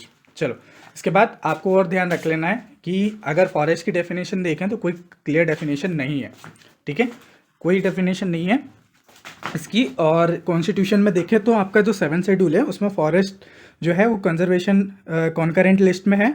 ओके, जो कि आपका जो 42nd अमेंडमेंट हुआ था उसके बाद जोड़ा गया था। उसके बाद आर्टिकल देखें तो article 15(1) duty to protect forest जो है आपका, ठीक है। और आर्टिकल 48A में भी बताया गया है कि स्टेट जो है उसको सेफगार्ड करना चाहिए फॉरेस्ट एंड वाइल्ड लाइफ को। ओके, इसके अलावा जो इंडियन फॉरेस्ट सर्वे रिपोर्ट आई थी आपकी, Indian state forest survey report 2023 की, इस पे मैं नेक्स्ट वीडियो लाऊंगा। नेक्स्ट वीडियो में जो हमारी रिपोर्ट है वो कवर हो जाएगी, और उससे रिलेटेड जितने PYQ आए हैं वो भी हमारे कवर हो जाएंगे उसमें। अभी शॉर्ट में समझ लो कि फॉरेस्ट कवर एरिया जो है वो बढ़ गया है पहले से। अब जो आपको देखने को मिलेगा ये टोटल फॉरेस्ट जो ट्री कवर जो है 25.17% बढ़ गया हो गया है, ठीक है। ओके, अभी बस इतना ही, इसको देख लो। ओके, इसके बाद मैं इसको कल डिटेल में, या हाँ कल ही आ जाएगी आपकी, कल डिटेल में मैं इसको डिस्कस कर लूँगा, ठीक है। चलो, इसके बाद इन विच आपके पास क्वेश्चन है, पहले आपको अटेम्प्ट करना है। इस क्वेश्चन को अटेम्प्ट करना है। In which among the following would you find the highest degree of biodiversity, किस में जो है हाईएस्ट डिग्री ऑफ बायोडाइवर्सिटी है। अभी हम लोगों ने ऊपर टेबल में देखा कि कौन सा जो है जिसमें हाईएस्ट लेवल की आपको बायोडाइवर्सिटी देखने को मिलती है, तो वो है आपका tropical evergreen forest. Okay, tropical evergreen forest जो होते हैं उसमें आपको हाईएस्ट देखने को मिलती है। अब देखो यहाँ पर ना उसका शॉर्ट फॉर्म ही लिख दिया है आपने, एक बार कंसेप्ट समझ लिया ना। अब यहाँ पर वो मोइस्ट, कहीं पर मोइस्ट नहीं लिखेगा, कहीं पर ड्राई नहीं लिखेगा, और उसका जो सब क्लासिफिकेशन वो नहीं लिखेगा, ऊपर ऊपर मोटा मोटा लिख देगा कि tropical evergreen, tropical deciduous, tropical thorn वगैरह, जो हम लोगों ने ग्रुप वाला पार्ट देखा था वो, लेकिन हम लोगों ने डिटेल में भी पढ़ लिया है, तो टेंशन नहीं लेना है। तो ट्रॉपिकल एवरग्रीन इसका आंसर आ जाएगा, ठीक है। तो और क्या देखें, हाईएस्ट बायोडाइवर्सिटी होती है ये western Ghat, north India, Andaman Nicobar में देखने को मिलते हैं। ओके, इसके बाद जो हाई लेटीट्यूड है, हाई लेटीट्यूड फॉरेस्ट है वह लो डाइवर्सिटी। अब देखो ये कंसेप्ट ध्यान रखो, हाई लेटीट्यूड होगा तो लो बायोडाइवर्सिटी होगी, क्योंकि वहाँ पर जो क्लाइमेट रहेगा वो कोल्ड रहेगा। अच्छा, इसको लिख लेना, ठीक है। ये छोटे छोटे कंसेप्ट हैं। अगर हाई लेटीट्यूड लो डाइवर्सिटी, जो थॉर्न फॉरेस्ट होते हैं उनके पास भी फ्यूअर स्पीसीज होती हैं, तो कम स्पीसीज होती हैं। क्यों? क्योंकि वहाँ पर वाटर की स्कार्सिटी होती है। अब जैसे अमेजोन फॉरेस्ट होते हैं वहाँ पर आपको देखने को मिलेगी हाईएस्ट बायोडाइवर्सिटी ग्लोबली। और साइलेंट वैली है, ये क्या है, one of the most undisturbed tropical rain forest, ठीक है, one of the most undisturbed. Okay, चलो अगला क्वेश्चन देखते हैं। ये भी बढ़िया क्वेश्चन है, काफ़ी चीज़ सीखने को मिलेगी। तो जो आपका एनपीपी है, नेट प्राइमरी प्रोडक्टिविटी, हाईएस्ट रहती है, हाईएस्ट है 4, किसके लिए? बताओ आंसर इसका। आई होप आप लोगों ने कमेंट कर दिया होगा। तो देखो जो ट्रॉपिकल फॉरेस्ट होते हैं, देखो जैसे ऊपर मैं बताया ना, ट्रॉपिकल यूपीएससी का फेवरेट है। ट्रॉपिकल चीज़ ना यूपीएससी को एकदम भा जाती है, मतलब प्यार करता है उनसे बहुत। तो ट्रॉपिकल फॉरेस्ट इसका आंसर आ जाएगा। तो इनकी जो रहती है नेट प्राइमरी प्रोडक्टिविटी वो हाईएस्ट होती है। तो highest net primary productivity due two year around sunlight, वहाँ पे सनलाइट जो है साल भर सनलाइट आती रहती है, गर्म में रहता है और रेनफॉल होती रहती है, जिसके कारण वहाँ की प्रोडक्टिविटी होती है वो ज़्यादा होती है। अब इसी ऑप्शन में आप देखोगे कि एक और है ना, स्वाम मतलब होता है दलदल, मार्शेस वगैरह भी बोला जाता है उसको। तो यहाँ पर हाईएस्ट नेट प्रोडक्टिविटी होती है, बट क्या होता है कि जो ट्रॉपिकल फॉरेस्ट होते हैं उनसे कम होती है यहाँ पे। ओके, कंफ्यूज मत होना, ट्रॉपिकल फॉरेस्ट से थोड़ी सी कम होती है, क्योंकि वहाँ पर जो सीजनल वेदर वगैरह होता है फ्लक्चुएट होते रहता है वहाँ पे। ओके, जो रीफ होती हैं, जो कोरल रीफ है उन्हीं की बात हो रही है। वैसे भाई ये इंपॉर्टेंट थीम है, हम लोग कोरल रीफ पे अलग से वीडियो बना देंगे, वहाँ पे बहुत सारे क्वेश्चन उससे भी आए हुए हैं। तो यहाँ पर ना हाई बायोडाइवर्सिटी होती है, बट हाईएस्ट नहीं होती है। हाई तो ज़रूर होती है लेकिन हाईएस्ट नहीं। जो आपका वुडलैंड होता है और जो सबलैंड होते हैं, श्रबलैंड, वो उनकी लो प्रोडक्टिविटी होती है, क्योंकि वहाँ पर ना ड्राई कंडीशन देखने को मिलती है। ओके, अमेजोन और रेन फॉरेस्ट के सबसे ज़्यादा देखने को मिलेगी। चलो अगला क्वेश्चन है आपके सामने कि प्लांट जो बिहेव करता है जीरोफाइट की तरह in one season and as a hydrophyte की तरह इन अनदर सीजन, तो कौन है इसमें से? बताओ। अभी सीखने को मिलेगा, टेंशन मत लो, अगर आपको नहीं बन रहा है तो कोई बात नहीं, अभी मैं बता रहा हूँ ना, यही तो हम लोग सीख रहे हैं इसमें। तो चलिए कमेंट करके बताओ इसको फटाक से, जो भी आ रहा हो, फिर उसके बाद फिर हम लोग देखेंगे कि आपका क्वेश्चन सही गया है या गलत गया है। आप लोग को देखना है, बाकी मैं कमेंट आपके सारे पढ़ता हूँ, ठीक है। चलो सबसे पहले यहाँ पर एक कंसेप्ट आ रहा है जीरोफाइट और आपका हाइड्रोफाइट, क्योंकि अभी आगे और भी क्वेश्चन देखने को मिलेंगे जो इसी पे ही पूछे गए हैं, सेम इसी चीज़ पे। तो देखो यहाँ पर अब हम लोग बात करते हैं, अब हम लोग इन तीनों के बीच में डिफरेंस होते हैं, क्योंकि इसी तरह से सिमिलर कंसेप्ट और भी होते हैं। जैसे जीरोफाइट हो गया, जिसको शुष्क वनस्पति, नाम से ही पता चल रहा है शुष्क मतलब कि जहाँ पर पानी की कमी होगी। हाइड्रोफाइट, हाइड्रो वर्ड जुड़ा हुआ है तो मतलब जल वनस्पति जो जल में रहती होंगी। हेलोफाइट जो कि लवण वाली या तो खारे जगह में। मीसोफाइट मतलब सामान्य वनस्पति। ओके, तो चलो अब यहाँ पर हम लोग बात करते हैं कि इनका हैबिटेट क्या होता है। ये डिजर्ट और एरिड रीजन में रहते हैं, यानी कि आपका जो जहाँ पे पानी की कमी होती है। और ये एक्वाटिक एनवायरनमेंट होता है जिसमें लेक पोन्ड्स वगैरह आ जाते हैं आपके। हेलोफाइट में सलाइन एनवायरनमेंट आता है, इसमें कोस्टल एरिया और जो सॉल्ट मार्शेस वगैरह हो गए या नमक वाले एरिया हो गए वहाँ पर आ जाते हैं। मीसोफाइट में क्या होता है, मॉडरेट इन्वायरमेंट होता है, फील्ड या फॉरेस्ट वगैरह इसमें आ जाते हैं। वाटर की रिक्वायरमेंट क्या होती है, जो जीरोफाइट होते हैं इसमें वाटर की रिक्वायरमेंट लो होती है, ठीक है। और यहाँ पर हाइड्रोफाइट में वाटर की रिक्वायरमेंट हाई होती है, और हेलोफाइट में मॉडरेट रहती है, इसमें भी मॉडरेट रहती है, ठीक है। ये छोटे छोटे कंसेप्ट हैं, ये पूछा जा सकता है आपसे। रूट सिस्टम डीप और एक्सटेंसिव रहता है, इसमें शेलो होता है और फ्लोटिंग होती है मोस्टली, है ना। आपने देखा होगा कि जो पानी में जो वृक्ष होते हैं वो थोड़ा ऊपर ही ऊपर देखने को मिलता है, उनकी शेलो होती है, फ्लोटिंग टाइप की होती है। ओके, इसलिए आपने देखा होगा फ्लोटिंग नेशनल पार्क है हमारा। ओके, तो आप देखो इसके बाद जो हेलोफाइट होता है तो उसमें स्पेशलाइज और सॉल्ट एक्सट्रैक्शन होता है, इसमें आपके मैंग्रोव वगैरह हो जाते हैं। ओके, इनकी जो आप देखोगे इनके रूट सिस्टम वेल डेवलप होता है। लीफ एडेप्टेशन देखें तो छोटी छोटी होती हैं इनकी, और थिक होती हैं और वैक्सी टाइप की होती हैं। जो आपने एलोवेरा देखा है ना, एलोवेरा हो गया आपका और आपका कैक्टस हो गया, इनकी कितनी मोटी मोटी वैक्सी टाइप की होती है ना लीव, और इनकी थिन होती है।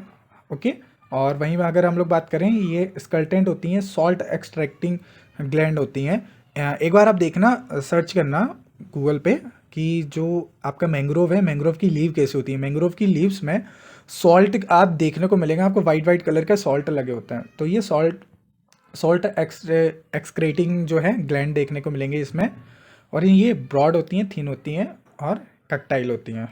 ठीक है, सीजनल बिहेवियर देखें तो एक्टिव रहते हैं ये during the dry season and में एंटर द जो है dormancy in the extreme drought, and ये होते हैं एक्टिव ईयर अराउंड, मतलब साल भर रहते हैं। और यहाँ पर आपको टोलरेट देखने को मिलेगा, वोल्ट वेट और जो आपका सॉल्टी कंडीशन होती है, दोनों कंडीशन में ये टोलरेट कर लेते हैं। ओके, और ये जो होते हैं ये ग्रो करते हैं फेवरेबल कंडीशन में ही। अब जैसे इसमें एग्जांपल होगा आपका कैक्टस, घृत कुमारी एलोए, जो एलोवेरा है ना आपका, उसको ही एलोवेरा एलोई बोलते हैं। और जो आपका बबूल है, अकाइकिया बबूल, आपने देखा होगा कि जो गुजरात में मोस्टली बबूल ही देखने को मिलेंगे आपको। वैसे भी ये इन्वेजिव स्पीसीज़ है और हमारे इंडिया में बेसिकली थी नहीं, बट लेकिन बाद में आ गई थी, इंट्रोड्यूस कर दी गई थी। लोटस कमल आपको देखने को मिलेगा। हाइड्रिला वाटर हैकिंद आपको, या जो जलकुंभी है वो भी आपको देखने को मिलेगी। और इसमें आपके मैंग्रोव आते हैं। ओके, इसमें आपके मैंगो, रूस, बड़े बड़े जो वृक्ष आते हैं ना वो आपके मेसोफाइट में आ जाते हैं। तो मुझे लगता है कि अब आपको इसमें कन्फ्यूजन नहीं होना चाहिए। जो आपका जीरोफाइट है, हाइड्रोफाइट है, हेलोफाइट है, मीसोफाइट है, इन तीनों में से किसी से भी क्वेश्चन आ जाए तो आप दे दोगे आंसर। तो अब आपको नीचे जो भी चीज़ें याद आ रही है बिना देखे इसके बारे में कमेंट करके बताना है आप लोगों को, ठीक है। तो देखो कमेंट सेक्शन अपना ही है, जितना कमेंट करना है करो, उसमें स्पैम करना है स्पैम कर दो, कोई दिक्कत नहीं है, सब अपना ही है ना, किसी और का नहीं है, और आपकी प्राइवेसी भी बनी रहेगी। ओके, अब देखो जो यहाँ पर जो आपका ट्रोफोफाइट है ना, ट्रोफोफाइट, तो जो ट्रोफोफाइट है वो आता है आपके जो आपका जीरोफाइट है और जो हाइड्रोफाइट है। मतलब कि आप देखोगे कि जो ये बिहेव करता है ड्राई सीजन में जीरोफाइट की तरह, और जो आपको वेट पीरियड में या जो आपके नमी वाले एरिया में आपको ये हाइड्रोफाइट की तरह वर्क करता है। ठीक है, और ये वेरीफाई है। ओके, जैसे एग्जांपल आ गया आपका टीक। टीक जैसे हम लोगों ने देखा था कि अभी ऊपर ही आप देख रहे थे ना कि आपको ड्राई और वेट में दोनों को देखने को मिलता है। मैं आपको टेबल में दिखा देता हूँ। देखो ये टीक है, ड्राई है, और यहाँ पर आपका ये वेट वाला एरिया है। ठीक है, यहाँ पर भी आपको टीक देखने को मिल जाएगा। टीक अभी इसमें डाला नहीं है, बट टीक आपको वहाँ पर भी देखने को मिलेंगे। तो टीक जो है, और जो आपका है, मैंने अभी बताया था क्या है आपका ट्रेपोफाइट। ये आपका जो ट्रोपोफाइट है ये जो है हाइड्रोफाइट और जीरोफाइट दोनों की तरह वर्क करता है। इसके बाद जो आपका आ गया सेप्रोफाइट। तो जो सेप्रोफाइट हैं आपके, तो इनकी जो डेफिनेशन होती है, ये ऑर्गेनिज्म होते हैं that obtain nutrition from the decaying organic matter. तो जो ऑर्गेनिक मैटर होते हैं जो डिके हो जाते हैं, या एक तरीके से कह लो कि जो डिकम्पोज हो जाते हैं, डिके हो जाते हैं, तो उनसे क्या होता है, न्यूट्रिएंट को ऑप्टेन करते हैं। ओके, जैसे फंगी हो गया आपका, मशरूम हो गया, येस्ट हो गया। फंगी यूपीएससी का फेवरेट है, बार बार फंगी पूछता रहता है। इंडियन पाइप हो गया, मोनोट्रोपा हो गया आपका। ठीक है, तो ये इसमें आते हैं। तो ये हो गया आपके सेप्रोफाइट, जो सेपरेट करने का काम करते हैं, डिके करने का काम करते हैं। ओके, फंगस वगैरह ये आपके आ जाएंगे। हेलियोट्रोफाइट ये क्या होते हैं, ये क्या होते हैं कि सन लविंग प्लांट होते हैं, मतलब सन को ज़्यादा फेवरेट होते हैं, सन के फेवरेट होते हैं ये, डेट एग्जिबिट हेलोफाइट। अभी मैंने एक लिस्ट भी बनाई हुई है, जितने भी ये फाइट में कंफ्यूज हो रहा है ना, सबकी फाइट करवा देंगे अपन। अभी आएंगे, मैंने टेबल बनाई हुई है, टेबल में मैं आपको बता दूंगा, ठीक है, अभी टेंशन नहीं लेना है। वीरोटोफाइट तो देखो इसका कोई रिकॉग्नाइज कोई बॉटनिकल टर्म है ही नहीं, नॉट रिकॉग्नाइज कोई टर्म है नहीं ऐसा कुछ। तो मुझे कुछ ज़्यादा मिला नहीं इसके बारे में, देख लेना आपको, अगर इसके बारे में कुछ मिल रहा है तो मुझे कमेंट करके बता देना, बाकी लोगों को भी पता चल जाएगा। ठीक है, चलो, तो मतलब वो ऐसे ही डाल दिया है, अब एग्जामिनर के पास कुछ था नहीं कि ऐसे फाइट से कुछ बनाना है, कुछ ऐसे ही सर्च किया होगा, उसने उठा के डाल दिया होगा। ठीक है, चलो, विच one of the following country does not have a tundra vegetation. अब देखो यहाँ पर ना एक चीज़ और ध्यान रखनी है, पहले तो आप इसको अटेम्प्ट करो फिर मैं आपको बताता हूँ। आई होप आप लोगों ने कमेंट कर दिया होगा। अब देखो है क्या इसमें कि do not have a tundra vegetation, basically tundra देखा जाए तो ये हमारे बायोम का पार्ट होता है ना। अब बायोम अगर हम लोग देखें तो वर्ल्ड लेवल पे वर्क करता है, अगर छोटे लेवल पे आ जाए तो वो हमारे यही फॉरेस्ट जो है ना, ट्रॉपिकल वेट, ये यही सब बायोम में भी आ जाते हैं हमारे इंडिया के अंदर। इसी को प्लॉट कर लेंगे अभी मैं जब बायोम पढ़ाऊंगा ना आपका, इसके बाद इंडियन फॉरेस्ट सर्वे रिपोर्ट, और ट्राई करूंगा कि बायोम बायोम हम लोग इन्वायरमेंट पे ले लेंगे, इन्वायरमेंट का अलग से पार्ट है। या आप जैसा बोलो, आप कमेंट करके बताना कि आपको बायोम पे चाहिए तो मैं बायोम पे भी बना दूंगा। ठीक है, जल्दी बना दूंगा, या फिर जब इन्वायरमेंट पढ़ाऊँ तब पढ़ना चाहते हो, जब भी आप बताओ। ठीक है, आपके ऊपर है, कमेंट करके बताना। ठीक है, तो जो टुंड्रा है ये कहाँ पर पाए जाते हैं। ओके, तो वैसा आपका जो बेलारूस है वहाँ पर आपको देखने को मिलेंगे टेम्परेट फॉरेस्ट जोन में आपको देखने को मिलेंगे। क्वेश्चन क्या था हमारा, टुंड्रा बायोम के बारे में बात हो रही थी, तो वहाँ पर आपको देखने को मिलेंगे। ठीक है, यूएसए अलास्का में जो है हैज़ अ टुंड्रा वेजिटेशन, तो बेलारूस में आपको टेम्परेट फॉरेस्ट देखने को मिलेंगे। क्योंकि यहाँ पर क्या क्वेश्चन में क्या पूछा था कि नॉट हैव, यहाँ पर ना वर्ड हमेशा ध्यान रखा करो, जब भी क्वेश्चन पढ़ो तो उसमें नॉट लिखा है या नहीं लिखा है ये आपको ध्यान रखना है। ठीक है, तो यहाँ पर आपका ये टेम्परेट में आते हैं। बाकी आपको ध्यान रखना है कि यूएसए, रशिया, कनाडा ये आपको टुंड्रा में आते हैं। टुंड्रा मतलब कि हाईली ठंडे प्रदेश, ठंडे ठंडे देश, मतलब कि वहाँ पे बहुत बर्फ वाला एरिया होता है। ठीक है, बेलारूस जो है वो टेम्परेट फॉरेस्ट जोन में आता है।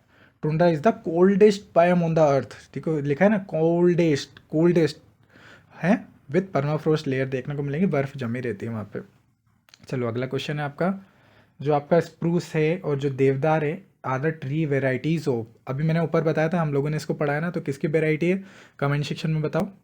ओके, बाकी अभी हम लोग एक एक करके देखते हैं। तो जो आपका टेम्परेट कॉर्निफेरस है उसमें आपको ये स्पिर और ये इनका डोमिनेंट देखने को मिलेगा। ये कोल्ड रीजन में रहते हैं, जैसे कि आपका हिमालय हो गया, आल्प्स वगैरह हो गया, वहाँ पे देखने को मिलते हैं। अब यहाँ पर ना इक्वेटोरियल फॉरेस्ट में जो है आपको मतलब इक्वेटोरियल फॉरेस्ट के बारे में बात करते हैं, तो यहाँ पर जो ब्रॉड लीव्ड एवरग्रीन देखने को मिलेंगे, मगुनी, एबोनी, नॉट कॉनिफेरस। तो कॉनिफेरस आपको यहाँ पर नहीं देखने को मिलेंगे।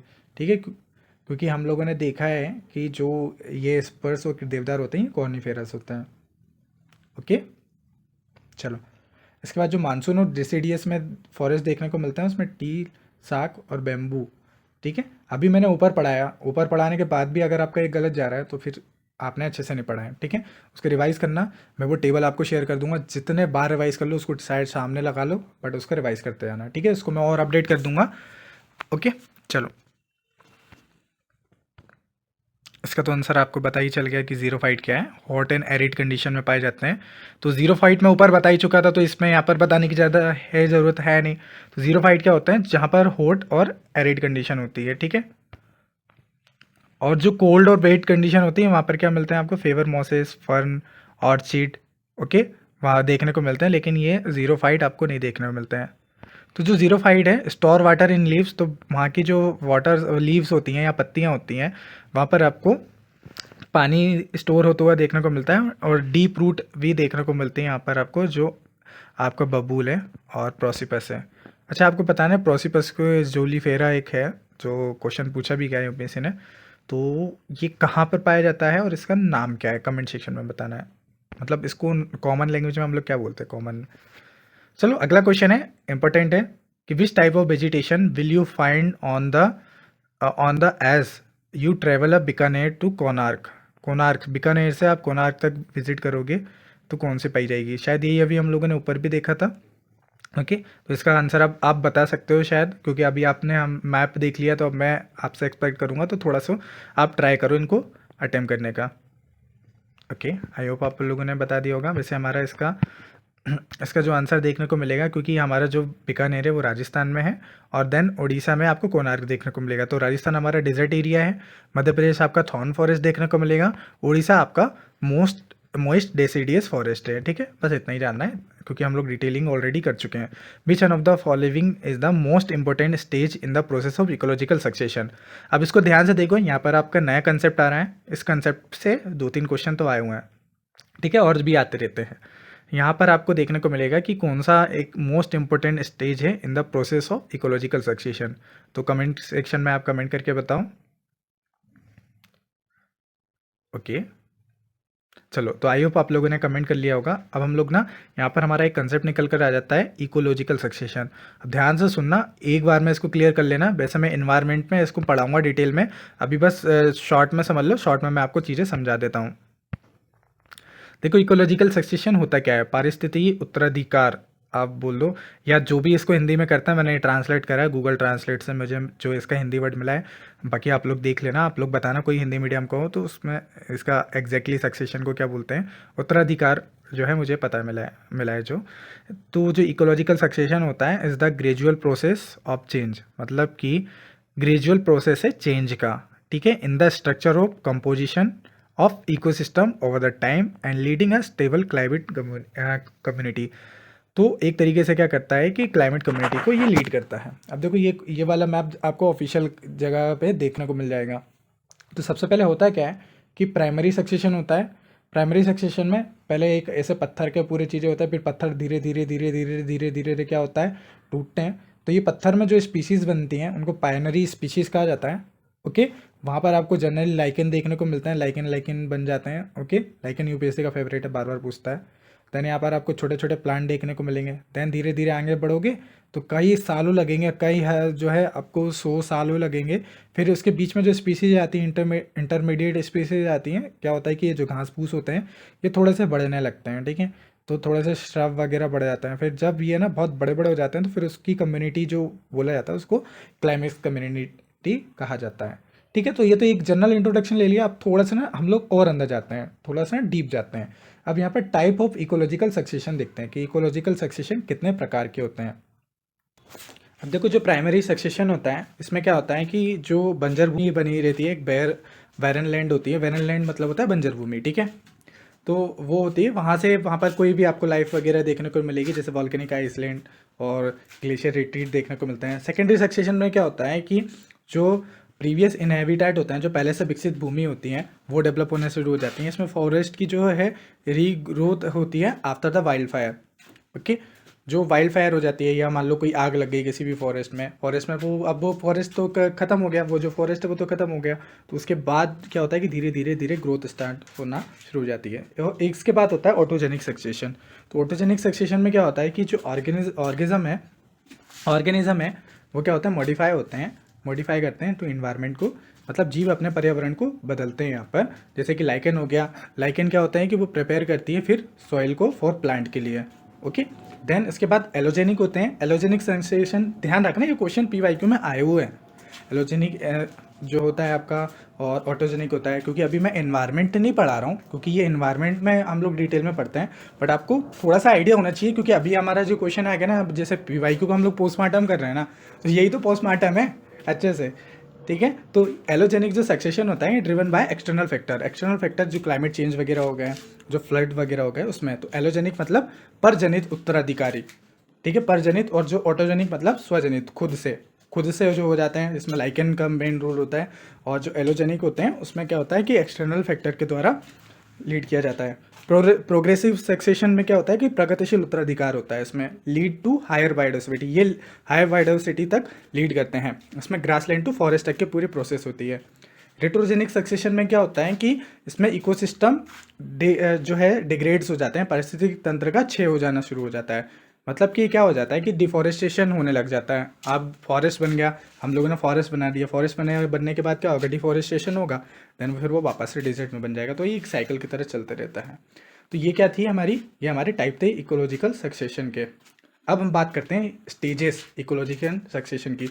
सबसे पहले क्या होता है, न्यूडेशन होता है। इसमें क्या होता है कि फॉर्मेशन होता है, जो वेयर एरिया है, जो नई बंजर क्षेत्र हैं, उनका निर्माण होता है ड्यू टू नेचुरल डिस्टर्बेंस हो गई। मान लो लावा से निकल के वो नई ज़मीन बन गई, तो वो नई ज़मीन जैसे बनी, उससे फिर धीरे धीरे करके क्या होता है कि अब वो बंजर ज़मीन थी, अब वहाँ पर धीरे धीरे फॉर्मेशन स्टार्ट हो जाएगा। फिर देन इसके बाद इन्वेजन होता है। इन्वेजन किसका होता है, जो पायोनियर स्पीशीज़ होती हैं, लाइकेन, मोसेस वगैरह जो होती हैं पायोनियर स्पीसीज़। अभी हम लोग देखी ना पायोनियर स्पीसीज़, वहाँ पर जो रॉक वगैरह देखने को मिल रही थी, तो उनका क्या होता है कि वो जो है इन्वेजन होता है, आक्रमण होता है।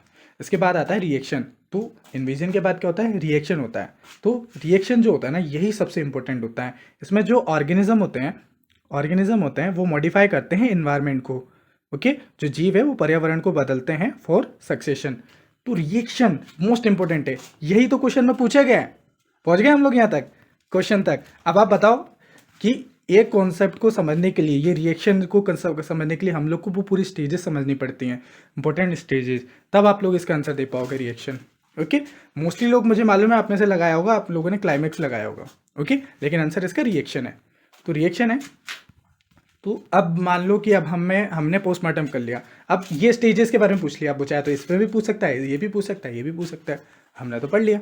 अब देखो, अगर इससे बाहर आता है ना, तो अगर आपको नहीं आ रहा तो किसी को नहीं आ रहा, ये कॉन्फिडेंस लेके चलना। क्योंकि मुझे लगता है कि आपको खुद ही मानते होगे कि बहुत ज़्यादा नॉलेज की बम्बार्डिंग करने की ज़रूरत नहीं है। जितना पहले इतनी चीज़ें तो याद कर लो। मैं बता रहा हूँ, आज की इस वीडियो में ही ना आप देख लेना कि कितना कंपटीशन है। आप में से बहुत सारे लोग वीडियो मेरी इसलिए नहीं शेयर करते ताकि कंपटीशन बढ़ जाएगा। एक्चुअली में कंपटीशन है ही नहीं, व्यूज़ वाले दिख जाएंगे आपको ज़्यादा, लेकिन कंपटीशन उतना ही है जो आपको कमेंट सेक्शन में दिखेंगे। बस 1 या 2% लोगों से कंपटीशन है, तो आप उसके टेंशन मत लो, आप बिल्कुल बिंदास शेयर करो लोगों को। ओके, इसके बाद कंपटीशन में क्या आता है कि स्पीशीज़ जो होती हैं वो आपस में कॉम्पीट करने होती हैं, और जो डोमिनेट करती है वो स्पीशीज़ सर्वाइव करती है, और जो क्लाइमेक्स कम्युनिटी होती है वो स्टेबल होती है और सेल्फ सस्टेन इकोसिस्टम होती है। अब देखो, बहुत सारे लोग हिंदी मीडियम वाले बोलते हैं कि सर हिंदी में कर पाओ, तो देखो अब मैं इससे ज़्यादा हिंदी नहीं कर पाऊँगा। आपके यहाँ पर थोड़ा थोड़ा हिंदी में लिख ही दिया हूँ, इतना तो चल जाएगा। इतना तो आप लोग IAS बनना चाह रहे हो या आप लोग ऑफिसर बनना चाह रहे हो, तो थोड़ी बहुत इंग्लिश तो इतनी आनी ही चाहिए। मैं तो अपने स्पीच में, मैं पढ़ाने में भी इंग्लिश वर्ड नहीं यूज़ करता हूँ। ओके, तो ये जो इकोलॉजिकल कंसेप्ट था, ये कंसेप्ट ध्यान रखो कि किसने दिया था, ये क्वेश्चन PYQ में भी आया हुआ है। तो HC जो कॉलेज से क्या प्रोनाउंस करते हैं आप इनको देख लेना। वैसे यहाँ पर सबसे ज़्यादा इंपॉर्टेंट है जो क्लेमेंट्स हैं, क्लेमेंट्स इनका नाम पूछा जाता है। इन्होंने ये टर्म्स भी दी थी, कॉइन करी थी, तो यह कंसेप्ट भी इन्होंने ही दिया था। रिएक्शन जो स्टेट होती है, जो प्रतिक्रिया चरण होता है, यही सबसे इंपॉर्टेंट होता है, ये मॉडिफाई करता है एनवायरनमेंट को। तो UPSC भी जो इंपॉर्टेंट है वही पूछेगा। सिरे या सिर जो होता है, ये रेफर करता है स्पेसिफिक स्टेज को इन सक्सेशन में, सचेज जैसे जेरो सेरे हो गया, हाइड्रोसेरे हो गया, या हाइड्रोसियर या जेरोसियर हो गया। तो जेरोसियर ये ड्राई एरियाज को शो करती है, जो हाइड्रोसेरे है वो क्या होती हैं, आपके जो वाटर एरिया हैं उस क्षेत्र को शो करती हैं। तो ये कीवर्ड याद रखना। ओके, अब मैं थोड़ी सी स्पीड बढ़ाऊंगा क्योंकि हम लोग को 80 क्वेश्चन करने हैं, 80 क्वेश्चन करने हैं, तो समझ लो अब हम लोग को काफ़ी स्पीड बढ़ानी पड़ेगी। जल्दी जल्दी करते हुए चलेंगे, शॉर्ट में मैं बताते चलूँगा, जहाँ पर ज़रूरत होगी वहीं पे मैं पॉज लूँगा, बाकी अदरवाइज अब रिपीट होना स्टार्ट हो जाएंगे, क्योंकि मेन कंसेप्ट समझना होता है। कंसेप्ट मैंने आपको पहले ही बता दिया है, ठीक है। तो अब मैं थोड़ा सा फास्ट चलूँगा, आप लोगों को भी अब मेरे साथ स्पीड को थोड़ा सा बढ़ाना है। अब देखो, कोई ये क्या बोल रहा है कि इकोलॉजिकल सक्सेशन को फर्स्ट फॉर्म किया था, तो अभी मैंने ऊपर बताया, तो इसका आंसर आपको कमेंट सेक्शन में बताना है, ठीक है। ओके, चलो इसके बाद जो अगला क्वेश्चन है कि in the grassland tree do not replace the grasses, मतलब कि कोई ग्रासलैंड है, वहां पर क्या करते हैं कि जो ट्री हैं वो रिप्लेस नहीं करते हैं ग्रासेस को as a part of an ecological succession, because of, क्यों नहीं करते हैं, आप बताओ, इसका आंसर कमेंट करके बताओ, क्योंकि ये पूरा प्योर कंसेप्ट है कि कोई भी अगर ग्रासलैंड है वहां पे ट्री रिप्लेस नहीं करते हैं उस ग्रासेस को, क्यों नहीं करते हैं। आपने देखा होगा कि आपने सवाना के ग्रासलैंड, इतने बड़े बड़े ग्रासलैंड हम लोग पढ़ते हैं घासों को, आखिर जो ट्री हैं वो ट्री वहाँ पर क्यों नहीं आते हैं। वो चाहें तो ट्री बढ़ते हैं पूरी ग्रासेस को ख़त्म कर दें। तो बताओ ऐसा क्या है, कारण है। अब चेक होगा आपका कंसेप्ट। चलो मैं बता देता हूँ रीज़न क्या है। कि देखो, सबसे पहले क्या होता है कि वहाँ पर आपका जो वाटर लिमिट होता है फायर होती है। अब जैसे कि वहाँ पर लो रेनफॉल है, लो रेनफॉल होगी तो जो कम होगी, तो जो ट्री के ग्रोथ के लिए क्या ज़्यादा चाहिए होता है, पानी। और जो फ्रिक्वेंट फायर वगैरह होती रहती है, आपने देखा होगा कि इनके जंगल में आग लग गई है, ये फॉरेस्ट में आग लग गई है। तो कई बार क्या होता है कि जो वहाँ पर आपको फ्रिक्वेंट फायर देखने को मिलती है, बुश फायर, आपने सुना बुश फायर, तो ऑस्ट्रेलिया में लगी थी बुश फायर, और भी बहुत सारी लगती रहती हैं बुश फायर। तो वो बुश मतलब एक तरीके से घास में जो फायर लगती है ना, वो तो फ्रिक्वेंट फायर होती रहती है, ग्राजिंग होती रहती है, जो वहाँ के जानवर वगैरह होते हैं ना उसको खाते पीते रहते हैं, ठीक है, खाते रहते हैं। स्ट्रॉन्ग विंड्स आपको देखने को मिलेगी, जिससे क्या होता है कि जो अपरूट है वो जो होती है उसकी सैपलिंग होती है, प्रिवेंट करती है फॉरेस्ट फॉर्मेशन को। वहाँ की सॉइल कंडीशन जो होती है वो उसमें लो मॉइस्चर रिटेंशन होता है, ओके। और जो क्या होती हैं कि वो ग्रास के लिए फेवरेबल होती हैं, अगर वो फेवरेबल होती हैं उसके लिए, ट्रॉपिकल के लिए, तो वहाँ पर वो होते हैं। तो वहाँ पर का जो वाटर लिमिट है और जो फायर है ये इंपॉर्टेंट है। अगर इसके बाद अगर ये भी कोई चीज़ आ जाए ना कि फ्रिक्वेंट फायर्स, ग्रासिंग, तो ये आ सकता है। तो बस इतना पोस्टमार्टम जरूरी है ना, इससे ज़्यादा डिटेल में क्या ही जरूरत है। ठीक है, इकोलॉजिकल सक्सेशन में कंसेप्ट वाला क्वेश्चन है, कॉमन सेंस से भी लगा सकते हो, उसमें कोई दिक्कत नहीं है। अब यहाँ पर बात हो रही है कि process of podzolisation is the predominant found in, कहाँ पर मिलता है पोर्टलाइजेशन, तो कमेंट सेक्शन में बताओ पहले इसका। चलो पोर्टलाइजेशन के बारे में समझते हैं। तो पोर्टलाइजेशन क्या है? पोर्टलाइजेशन जो है वो टैगा फॉरेस्ट में होता है। ओके, जो पोर्टलाइजेशन है वो कहाँ पर होता है? आपका टैगा फॉरेस्ट में होता है। तो इसको हिंदी में मेरे को मिला नहीं है, हिंदी में भी इसको पोर्टलाइजेशन ही बोलते हैं। तो पोर्टलाइजेशन ओकर होता है ड्यू टू जो एसिडिक सॉइल होती हैं एंड जो आपका कोल्ड टेम्परेचर होता है, कोल्ड टेम्परेचर के कारण, जिससे कारण क्या क्या होता है कि वहाँ पे लीड करती हैं न्यूट्रिशन लीचिंग। अब देखो क्या होता है कि न्यूट्रिशन लीचिंग में क्या होता है, लीचिंग मतलब एक तरीके से कह लो कि यहाँ पर न्यूट्रिएंट्स हैं, ये ज़मीन है आपकी, ज़मीन है, यहाँ पे जितने भी न्यूट्रिएंट्स थे, अब वो क्या हो गया कि न्यूट्रिएंट्स नीचे चले गए, नीचे चले गए, ठीक है, नीचे यहाँ पर बैठ जाते हैं। तो क्या हो गया कि ये जो न्यूट्रिएंट्स है ये नीचे चले गए, तो इससे क्या होगा कि जो न्यूट्रिएंट्स है उनकी लीचिंग हो गई, वो नीचे चले गए। ओके, बहुत सिंपल वे में बता रहा हूँ, टेक्निकल नहीं जा रहा हूँ। ओके, लीचिंग मैं अभी इन्वायरमेंट जब आएगा ना तब मैं और अच्छे से बता दूंगा। लीचिंग आप सर्च भी कर सकते हो। तो वो क्या होता है कि एक तरीके से जितनी भी चीज़ न्यूट्रिएंट्स है वो नीचे चले आना, ओके, ख़त्म हो जाना, ऊपर वाली जो लेयर होती है वहाँ से। इक्वेटोरियल फॉरेस्ट में क्या होता है कि वहाँ पर लेटेराइट सोइल होती है, तो वहाँ पर पोर्टजोल नहीं आती है, पोर्टजोलाइजेशन नहीं देखने को मिलता है। अच्छा, तो आपको बहुत सारे लोगों को ये पोर्टजोलाइजेशन के बारे में ये नहीं समझ में आ रहा हो कि क्या है। एक्चुअली ये मिट्टी है, ठीक है, पोर्टजोल करके जैसे यहाँ पे लिखा ना लेटेराइट सोइल, तो जो पोर्टजोल होती है एक मिट्टी होती है। ओके, जो मानसून फॉरेस्ट होते हैं ये क्या करते हैं कि कंटेन करते हैं जो एलुवियल जो रेड सॉइल होती हैं, ओके, उसको कंटेन करते हैं। क्या करते हैं ये, यहाँ पर न्यूट्रिएंट बेटर होता है, यहाँ पर अच्छा न्यूट्रिएंट होता है। ओके, और जो मेडिटेरियन फॉरेस्ट होते हैं वहाँ पर आपको कैलकेरियस सॉइल देखने को मिलती हैं, यहाँ की जो है अनसुटेबल होती है पोर्टलाइजेशन के लिए।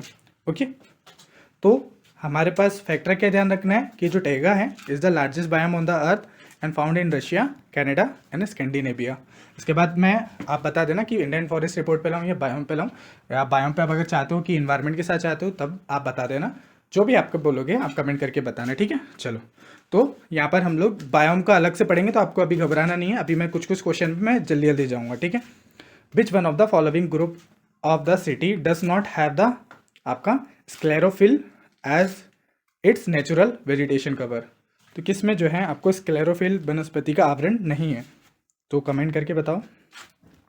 अब देखो ये मैं एक्सपेक्ट भी नहीं कर रहा हूँ कि ये क्वेश्चन आपको बने, और इस तरीके का अगर यूपीएससी ला सकता है तो यूपीएससी यहाँ पे ये टर्म से पूछेगा, वो एग्जैक्टली तो नहीं पूछ सकता कि ये एरिया में है। ये बहुत एक्चुअल क्वेश्चन है, या तो आता है या तो नहीं आता है, ठीक है। ओके, तो इसमें घबराने की जरूरत नहीं है। हम लोग अभी देख लेते हैं, जो लेस वेगास है वो इसका आंसर है, लेस वेगास। तो हम लोग को क्या हो गया कि यहाँ पर क्या पूछा, डज नॉट हैव। तो अब हमें इससे ये पता चला कि जो ऊपर की ये दिख रहे हैं ना, केप टाउन, पर्थ, जो आपके लॉस एंजलिस हो गए आपके, ठीक है, तो यहाँ पर मिलता है और यहाँ पर नहीं मिलता है। तो हमको ये पता चल गया, हमको ये वाले रीज़न पता चल गए ना, बस इतने ध्यान रखो। हमारे लिए इंपॉर्टेंट है ये स्क्लेरोफिल। तो स्क्लेरोफिल वेजिटेशन क्या होती है कि ये मेडिटेरियन के आसपास जो क्लाइमेट है वहाँ पर पाई जाती हैं। इसमें चिली, साउथ और जो आपकी कैलिफोर्निया है वो मिलते हैं। तो जो स्क्लेरोफिल लीव्स होती हैं ये हार्ड होती हैं, थिक होती हैं एंड ड्रॉट रेजिस्टेंट होती हैं। तो ये आपको देखने को मिलेंगी। ये एक जो पेड़ होते हैं ना, पेड़ों के प्रकार है, मतलब ट्री के प्रकार है। जैसे जीरोफाइट हम लोगों ने देखा था, हाइड्रोफाइट, ऐसे ही फिल भी देखने को मिलेगा, जिसमें हरित लवक वगैरह, लवक फिल मतलब लवक होता है। 27। अब देखो हम लोग को 80 क्वेश्चन करने हैं, तो मैं स्पीड बढ़ा रहा हूँ अपने। अब देखो यहाँ पर जो एक क्वेश्चन है कि which one of the following best example of repeated fall in sea level and giving the present day extensive marsh land. तो मार्श लैंड के बारे में बता रहा है कि कौन है इसमें से मार्श लैंड जो है कि उसने रिपीटेड फॉल्स फील किया है सी लेवल राइज में। ओके, अब देखो यहाँ पर हिंदी में देखोगे तो यहाँ पर दलदली भूमि लिखा है, बट ओरिजिनल पेपर देखोगे वहाँ पर लिखा हुआ है कच्छ भूमि, ठीक है। कच्छ भूमि लिखा है, और यहाँ पर जो ट्रांसलेट में उसने जो है एक तरीके से वो दलदली भूमि लिखा हुआ है। बट यहाँ पर देखोगे कि आप यहाँ पर लिखा हुआ है रण ऑफ कच्छ, यही आपका आंसर है, क्योंकि मार्शलैंड को कच्छ भूमि भी कहा जाता है। मार्शलैंड को स्वाम्प भी बोलते हैं, और वो अलग अलग तरीके से आप देखोगे कि जो जितने भी वेटलैंड है उसको अलग अलग तरीके से नाम दिए जाते हैं। तो यहाँ पर बेसिकली आंसर इसका आएगा रन ऑफ कच्छ। बट हमारे लिए अब क्या इंपॉर्टेंट है, रन ऑफ कच्छ तो हमारे लिए इंपॉर्टेंट है। अब हमको ध्यान रखना है भीतरकनिका जो आपका नागपुरा स्वाम्प और जो आपका मरकनम स्वाम्प है, ये हमारे लिए इंपॉर्टेंट है। तो जो रन ऑफ कच्छ है, रन ऑफ कच्छ के बारे में आपको रिपीटेड सी लेवल जो है आपको देखने को मिलेगा, जिसके कारण क्या है, यहाँ पर एक्सटेंसिव सॉल्ट मार्सेस देखने को मिलेंगे। गुजरात में इसकी लोकेशन है। वर्ल्ड का लार्जेस्ट सॉल्ट डेजर्ट देखने को मिलेगा। अब यूपीएससी का फेवरेट है ना, लार्जेस्ट, बिगेस्ट, ये पूछते रहता है स्मॉलेस्ट। तो जो सीजनल फ्लडिंग है ड्यूरिंग द मानसून यहाँ पर होती है, और ड्राई एंड समर होता है।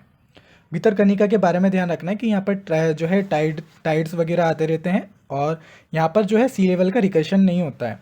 और इसका ही पोजीशन आपको उड़ीसा में देखने को मिलेगी। मैंग्रोव सॉल्ट पार्टेक क्रोकोडाइल देखने को मिलेगी। जो मरक्कनम है, ये सॉल्ट पेन, ये आपको नाम से ही पता चल रहा है कि ये साउथ का होगा, तमिलनाडु में देखने को मिलता है, और ये फॉर्म होता है by the evaporation of sea water. Okay, तो ये क्रिएटिंग होते हैं, सॉल्ट डिपॉजिट करते हैं। ठीक है, इसके बाद बात करें जो आपका नौपारा जो स्वैम्प है, ये एक फ्रेश वाटर स्वैम्प है। ये आपको कहाँ पर देखने को मिलेगा, ये आपको उड़ीसा में देखने को मिलेगा। ये सी लेवल चेंज से रिलेटेड नहीं है, लेकिन एटलीस्ट आपको नाम तो पता होना चाहिए। अगर मान लो यही नाम उठा के यूपीएससी ने कहीं पे पूछ लिया आके, तो आपको ये तो पता रहेगा कि कहाँ से है। तो ये तो पता चल जाएगा कि साउथ से, नागपुरा जो है ये आपको उड़ीसा से है। ठीक है, चलो और क्या है, वर्ल्ड लार्जेस्ट सोल्ट डेजर्ट हमको पता चल गया। हड़प्पा सिविलाइजेशन साइट जो है आपको ढोलावीरा यहाँ पर देखने को मिलेगी। ओके, और ये फेमस हो रहे हैं वाइल्ड डेजर्ट फेस्टिवल के लिए, और वाइल्ड एल सेंचुरी है उसके लिए फेमस है रण ऑफ कच्छ। चलो इसका आंसर आप कमेंट करके बताओगे, मैं नहीं बताऊंगा। हाँ, चार्ल्स डार्विन के बारे में जान लो। चार्ल्स डार्विन को फादर ऑफ इवोल्यूशन भी कहा जाता है। ओके, नेचुरल सिलेक्शन की बात करते थे, ना कि सक्सेशन की। एडी टेंसले इन्होंने इकोसिस्टम के दिया था, और जो एम्बलिन है इनके बारे में तो कुछ सक्सेशन की थ्योरी कुछ थी ही नहीं, ऐसे ही बस डाल दिया। बायोडाइवर्सिटी रिचर है, तो ये बता दोगे आप, ठीक है, और मैं नहीं बताऊंगा इसके बारे में। एक चीज़ देख लो कि क्या बताया जाए इसमें, कुछ नहीं है, ठीक है, ज़्यादा इतना फैक्टर नहीं है इसमें। मॉडरेट बायोडिवर्सिटी, ठीक है, बहुत सारे कंसेप्ट मैं ऊपर ही बता चुका हूँ।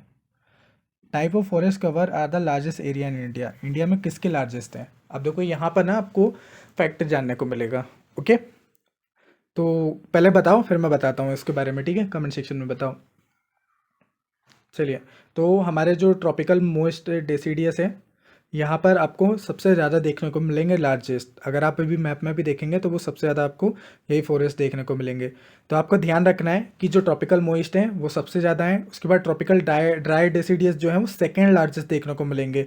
यूपी और राजस्थान में कॉमन देखने को मिलेंगे, जबकि जो मोइस्ट हैं ये आपको एमपी, उड़ीसा और महाराष्ट्र में देखने को मिलेंगे। ट्रॉपिकल एवरग्रीन जो है वो आपको Western Ghat, North East India, Andaman Nicobar में देखने को मिलेंगे। ओके, फर्स्ट और सेकंड तो ध्यान रख लो, इन दोनों में ही कंफ्यूजन होता है सबसे ज़्यादा, मोइस्ट और ड्राई क्या है। ठीक है, तो ये ध्यान रख लो। ठीक है, ये सेकंड लार्जेस्ट ड्राई हैं, और देन मोइस्ट वाले जो हैं आपके लार्जेस्ट हैं। ओके, चलो इसके बाद ट्रॉपिकल एवरग्रीन, वेस्टर्न घाट वगैरह में देखने को मिल जाएंगे, हिमालय मोइस्ट आपको यहाँ पर। अब एक्स्ट्रा फैक्ट क्या है आपका, फॉरेस्ट कवर कुछ हमारा इतना हो गया। चलो अब ये बताओ आप कमेंट करके, करेवास जो है आर फाउंड कहाँ पर मिलते हैं, करेवास। ओके, चलो आई होप लोगों ने कमेंट कर दिया होगा। तो देखो करेवास जो होते हैं, करेवास क्या होते हैं, करेवास आर द लेक, मतलब कि लेक की डिपॉजिट होते हैं, जो कि फाउंड या कहाँ पर मिलते हैं, आपके कश्मीर वैली में मिलते हैं, in between the Pir Panjal और जास्का शेरनी। पीर पंजाल और जास्का शेरनी के बीच में, ये पीर पंजाल और जास्का शेरनी है आपकी। तो क्या होता है कि दो जो पहाड़ियाँ हैं, दो पहाड़ियों के बीच में जो डिपॉजिट आता है, और डिपॉजिट से जो लेक बनती है, और लेक में जो डिपॉजिट होते हैं, है ना, जो डिपॉजिट होते हैं उसको करेवास कहते हैं। तो ये ना फेमस होते हैं आपके, जो सेफ्रॉन हो गया, केसर वगैरह हो गया, उन सब चीज़ों के लिए होते हैं। तो ये जो क्या होता है कि सेडिमेंट डिपॉजिट होते हैं इन एंशियंट लेक में, और लेटर क्या होता है कि कई बार लेटर जो है अप्लीमेंट हो जाता है बाई टेक्टोनिक फोर्स। तो ये रिच इन फॉसिल्स होते हैं, क्ले वगैरह, सैंड और सिल्ट वगैरह। अब जैसे मान लो कोई लेक है, लेक में बहुत सारे डिपॉजिट हो गए हैं, है ना, डिपॉजिट हो गए। अब मान लो कि वो लेक खत्म हो गई, टेक्टोनिक एक्टिविटी हो गई, तो ये स्थान जो है वो ऊपर आ गया, तो वो जो स्थान ऊपर आ गया ना वही करेवास कहलाता है आपका। झेलम वैली में आपको देखने को मिलेंगे करेवास की, यहाँ पर जो है ये जो हाईली फर्टिलाइज लैंड होती हैं, ये सेफ्रॉन कल्टीवेशन आपका जो केसर है और जो आलमंड होता है आपके, बादाम हो गए, वॉलनट हो गए आपके, वॉलनट को क्या बोलते हैं, तेज पत्ता, वॉलनट को क्या बोलते हैं हिंदी में, याद नहीं आ रहा हिंदी में क्या बोलते हैं, कमेंट करके बताना, अभी जस्ट जवान पर ही है, वो निकल नहीं रहा है। तो वॉलनट का नाम, हिंदी नाम, कॉमन नाम बताना मेरे को, अभी जस्ट मेरे जवान पर ही है, अभी थोड़ी देर पहले पता था, अभी वो याद नहीं आ रहा। ठीक है, देख लेना। सप्तकोशी वैली जो है वो नेपाल और बिहार में देखने को मिलेगी, ग्लेशियर वैली है, बट यहाँ पर करेवास नहीं देखने को मिलेंगी। अलकनंदा जो है ये आपको उत्तराखंड में देखने को मिलेगी ये वैली, और ये ग्लेशियल वैली है, यहाँ पर आपको जो है करेवास डिपॉजिट नहीं देखने को मिलेंगे। टिस्टा वैली जो है ये सिक्किम, आपको नॉर्थ बंगाल और इन्फ्लुएंस बाय द ग्लेशियर और रिवर देखने को मिलेगी, नॉट अ करेवास। ओल्डेस्ट करावास जो है date back on the Pleistocene epoch, उस टाइम पे के देखने को मिलेंगे। थिकनेस इनकी वेरी होती रहती है। जो बुर्द है VUDR जो है ये लोकल कश्मीरी टर्म है फोर्थ करेवास। तो आपसे ये भी पूछा जा सकता है, यूपीएससी का फेवरेट है ना, टर्म्स वगैरह पूछता है, तो BUDR ये क्या है, बुद्र, ये क्या है आपकी करेवास है। सेफ्रॉन कल्टीवेशन के लिए फेमस है, ठीक है। जो पैम्पोर है कश्मीर में, ये करेवास सोइल पे ही रिलाई होता है। साल ट्री, ठीक है, कुछ कुछ के आंसर तो यहीं पे लिख ही दिए हैं। मोस्ट डेसिडियस फॉरेस्ट है, मैं ऊपर बता ही चुका हूँ, बाकी डिटेल में देख लेना एक बार, मैं यहाँ पर रोक दे रहा हूँ, ठीक है। इसके बाद 35 क्वेश्चन है कि which one of the among the following tree is use to describe the plant that grow only in the amount of mountain environment, ठीक है, ओनली द माउंटेनियस इन्वायरमेंट, जो सिर्फ माउंटेनियस इन्वायरमेंट में ही होती हैं, ठीक है। अभी आप देखो यहाँ पर ओरो वर्ड लिखा हुआ है और यहाँ पे माउंटेनियस की बात हो रही है। आपने देखा होगा ओरोजेनिक, और ये जब क्लासिफिकेशन पढ़ते हैं ना हम लोग, एक्सटर्नल फोर्स से जियोमॉर्फिक प्रोसेस वगैरह पढ़ते हैं, तो उसमें हम लोग क्लासिफिकेशन करते हैं ना कि ओरोगेनिक हो गया हमारा, कि एक्सटर्नल फोर्स से हमारी जनरेट हो रही है। जो फोर्सेस होते हैं ना अलग अलग, एक्सोजेनिक फोर्सेस, इंडोजेनिक फोर्सेस होते हैं, उसी में एक ओरोजेनिक फोर्सेस भी आता है। तो ओरो मतलब होता है माउंटेन, तो वहाँ से भी लॉजिक लगा के आप इसका आंसर ये दे सकते हो, बट हम लोग एक एक करके देखते हैं। तो जो ओरोफाइट्स होते हैं, ओरोफाइट्स क्या होते हैं, ये हाई एल्टीट्यूड एरिया में रीजन में मिलते हैं, लाइक हिमालयस।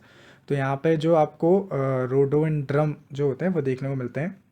जियोफाइट्स जो होते हैं वो अंडरग्राउंड स्टोरेज ऑर्गन्स होते हैं, जैसे कि पोटैटोज, मतलब कि जो ज़मीन के अंदर देखने को मिलेंगे आपको, ठीक है। ज़मीन के अंदर जो पैदा होते हैं ना, जो पेड़ पौधे या जो कह दो कि ऑर्गन्स, यहाँ पे लिखा हुआ है, जैसे पोटैटोज ओनियन वगैरह हो गए, ये ज़मीन के अंदर ही पकते हैं, तो इनको क्या बोलता है, जियोफाइट बोला जाता है। ध्यान रखो, जियोफाइट बोला जाता है इनको, ओके।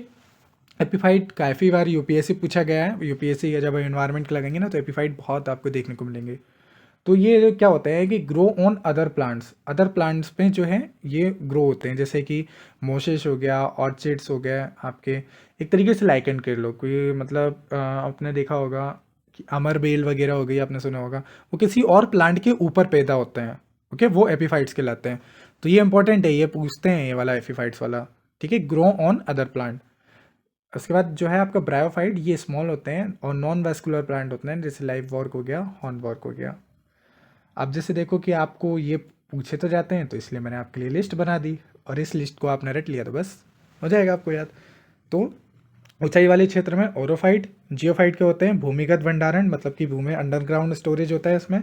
एपीफाइट के होते हैं दूसरे पौधों पर उगते हैं, जैसे कि ऑर्चिड, मोसेस।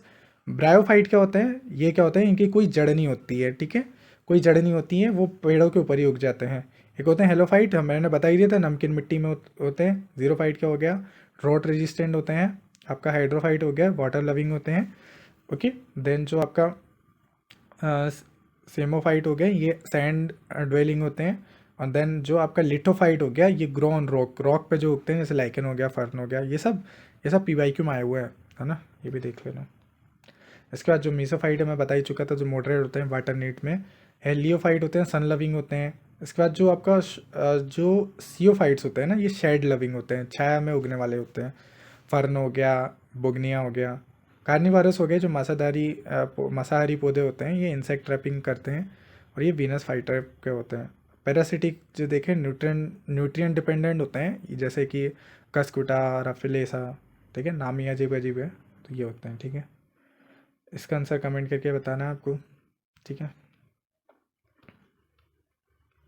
अच्छा, वैसे यहाँ पर इंपॉर्टेंट है आपके सतपुड़ा, विंध्या और हिमालय, है ना, उसको देख लेते हैं। नीलगिरी तो फॉर में सही, नीलगिरी के बारे में देखो कि नीलगिरी जो होते हैं वो 16 फॉरेस्ट होते हैं, are the unique temperate forest होते हैं ये। और यहाँ पर आपको फाउंटेन जो है वेस्टर्न घाट में देखने को मिलेंगे, हाई एल्टीट्यूड में।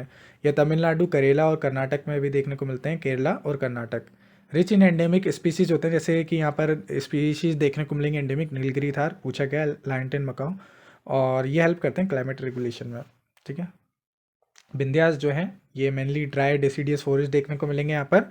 डोमिनेटेड यहाँ पर देखने को मिलेगा टीक, सागौन वृक्ष का, साल के वृक्ष का, और एनोजीनस आपको देखने को मिलेंगे, ठीक है। लो रेनफॉल सीजनल रिवर आपको देखने को मिलेंगे। सतपुरा में मोस्ट ड्राई डेसिडियस देखने को मिलेंगे, ओके। ये ट्रॉपिकल मोइस्ट फॉरेस्ट भी यहाँ पर देखने को मिलेंगे, टीक, बैम्बू, साल वगैरह यहाँ पर देखने को मिल जाएंगे।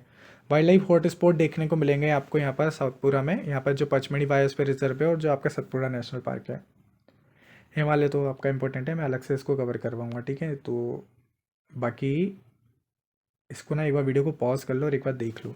कुछ चीज़ें मैं ऐसी पॉज करने के लिए बोलूँगा क्योंकि वीडियो बहुत लंबा ऑलरेडी होते जा रहा है हमारा, ठीक है। 37 देखते हैं हम लोग। तो अगला क्वेश्चन है कि जो हमारा टिम्बर वेजिटेशन है is generally not found in which of the following region, कहाँ पर नहीं मिलते हैं ये। तो आपको कमेंट सेक्शन में पहले कमेंट करना है, फिर देन हम लोग देखते हैं। तो बेसिकली जो टुंड्रा रीजन है वहाँ पर आपको ये नहीं देखने को मिलेंगे। टिम्बर मतलब क्या होता है, देखो टिम्बर मतलब क्या है कि आमतौर पर जो काष्ठ की वनस्पति होती हैं वो कहाँ नहीं पाई जाती हैं, तो टुंड्रा में नहीं पाई जाती हैं क्योंकि वहाँ पर extreme cool prevent tree growth होती है। और जो आपके सब ट्रॉपिकल और टेम्परेट रीजन होते हैं वहाँ पर आपको जो है ब्रॉड लीफ वाले या कॉनिफेरस फॉरेस्ट देखने को मिलेंगे। अल्पाइन रीजन में भी आपको जो यहाँ पर श्रब वगैरह देखने को मिल जाएंगे, ओके। अगला है कि मैंग्रोव रिप्रेजेंट करते हैं, तो मैंग्रोव किसको प्रेजेंट करते हैं, जो सॉल्ट रनरेट वेजिटेशन होती है उसको करते हैं, ठीक है। जो एपिफाइड वेजिटेशन होते हैं ये ग्रो ऑन अदर प्लांट होते हैं। फ्लड वेजिटेशन हम लोगों ने देख लिया। प्लाया क्या होता है, ये ड्राई लेक बेड्स होते हैं डिजर्ट में, ठीक है, ओके। इसके बाद जो है greater diversity of animal and plant species is found, तो कहाँ पर सबसे ज़्यादा डाइवर्सिटी मिलती है, तो ये मैं ऑलरेडी बता चुका हूँ, इसमें मैं नहीं बताऊँगा आपको, ठीक है।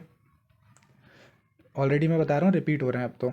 The natural vegetation is cover the maximum geographical area of India, okay. कौन सा जोग्राफिकल एरिया कवर करती है ये भी मैं बता चुका हूँ, इसका आंसर आपको कमेंट करके बताना है, ठीक है। यहाँ पे क्या पूछ रहा है, मैक्सिमम, ठीक है, बताना है आपको कमेंट करके।